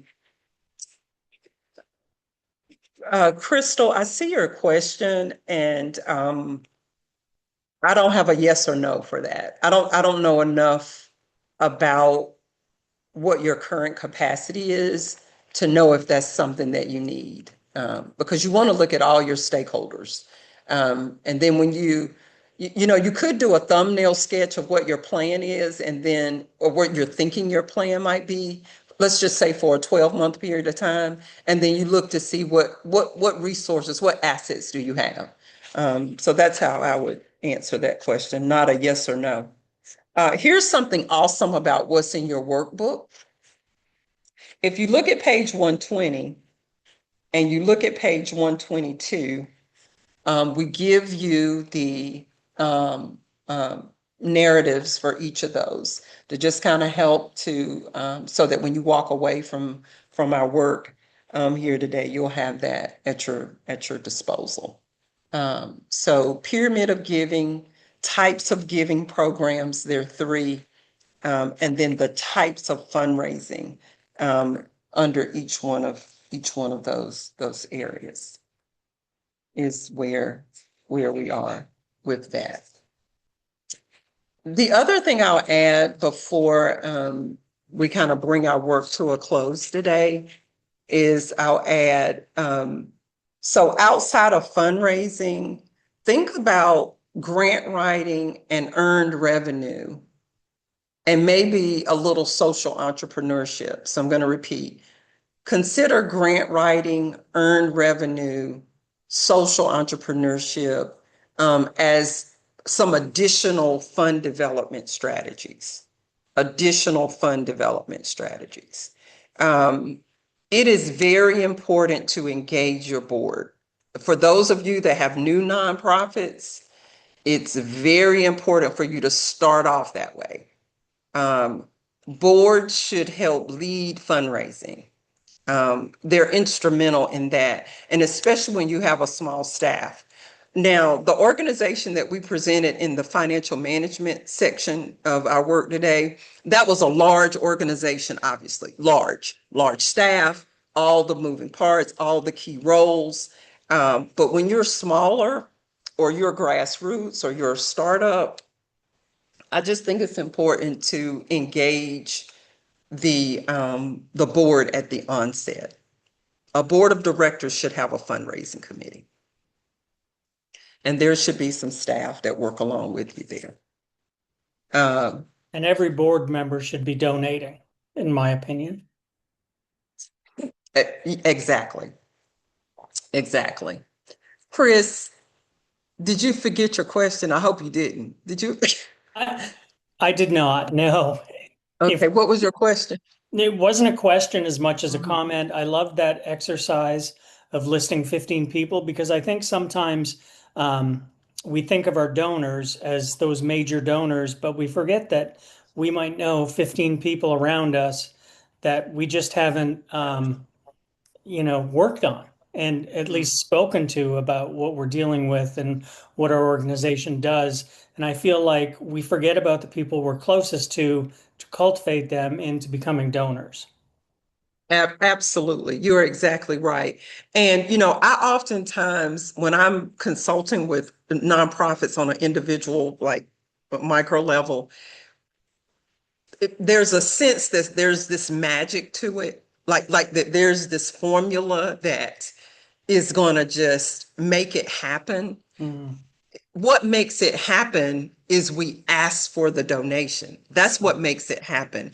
And when we say that in trainings and workshops, a lot of times it's like it's got to be more than that. No, it's really not. Yeah. It's here are the folks that we're going to ask, and we're going to ask them, and we're going to be intentional about it, and we're going to have a strategy, and we're going to work our strategy.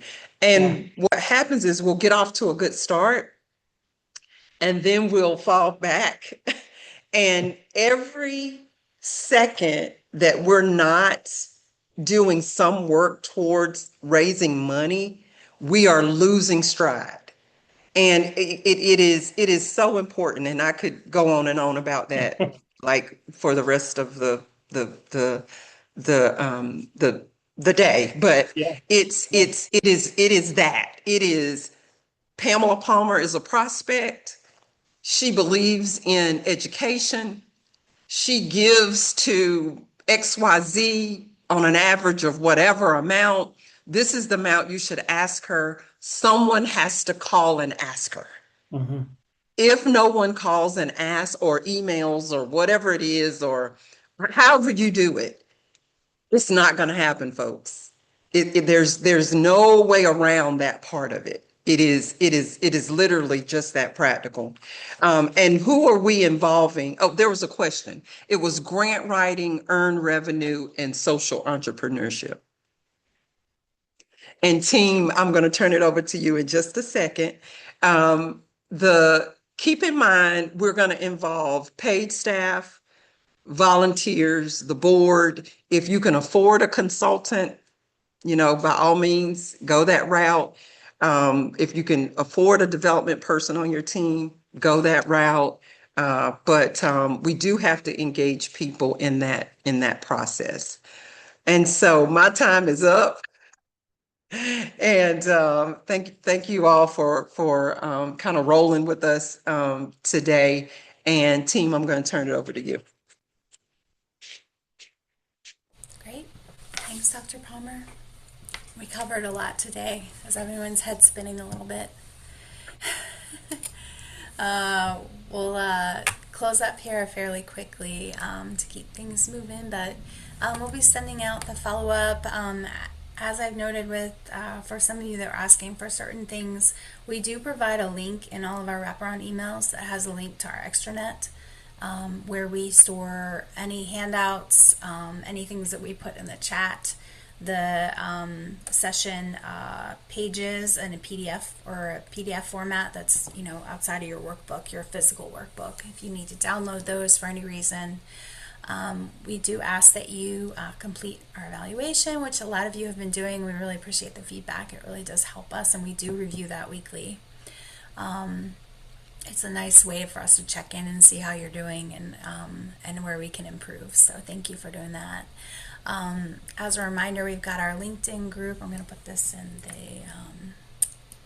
in the chat here. So if you haven't had a chance to join that, you can go ahead and do that. It's just going to be a great tool for you to stay in touch with folks, especially as we near the end of our session. So there is the link for the LinkedIn group, and then this is a link for our session evaluation that'll pop in there.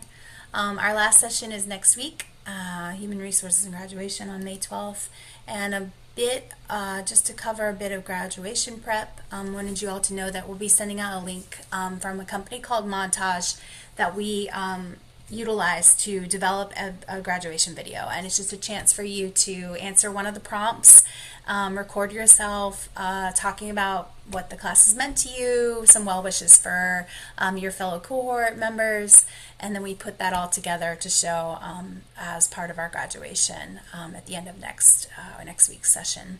We'll also provide for you some graduation themed Zoom backgrounds, which make it kind of fun and celebratory. Those will be in the wraparound email. You can download any of them that you'd like. We have a couple different options, so it's just your personal preference. And then if your mailing address has changed in any way, please let us know, because we'll be sending out certificates to those who completed the course and the class photos that we'll have as part of graduation. So that's that for graduation prep. In the slide deck that you'll receive a link to in our extranet folder, you can see the member benefits that are associated with financial management here, quite a few, as well as fundraising. This is one of the hottest topics, both of these, but especially fundraising. People always have questions, they want resources, and so we provide lots of different ways that members can access their benefits to help with the fundraising process. And then finally, upcoming events we want to make sure you're aware of.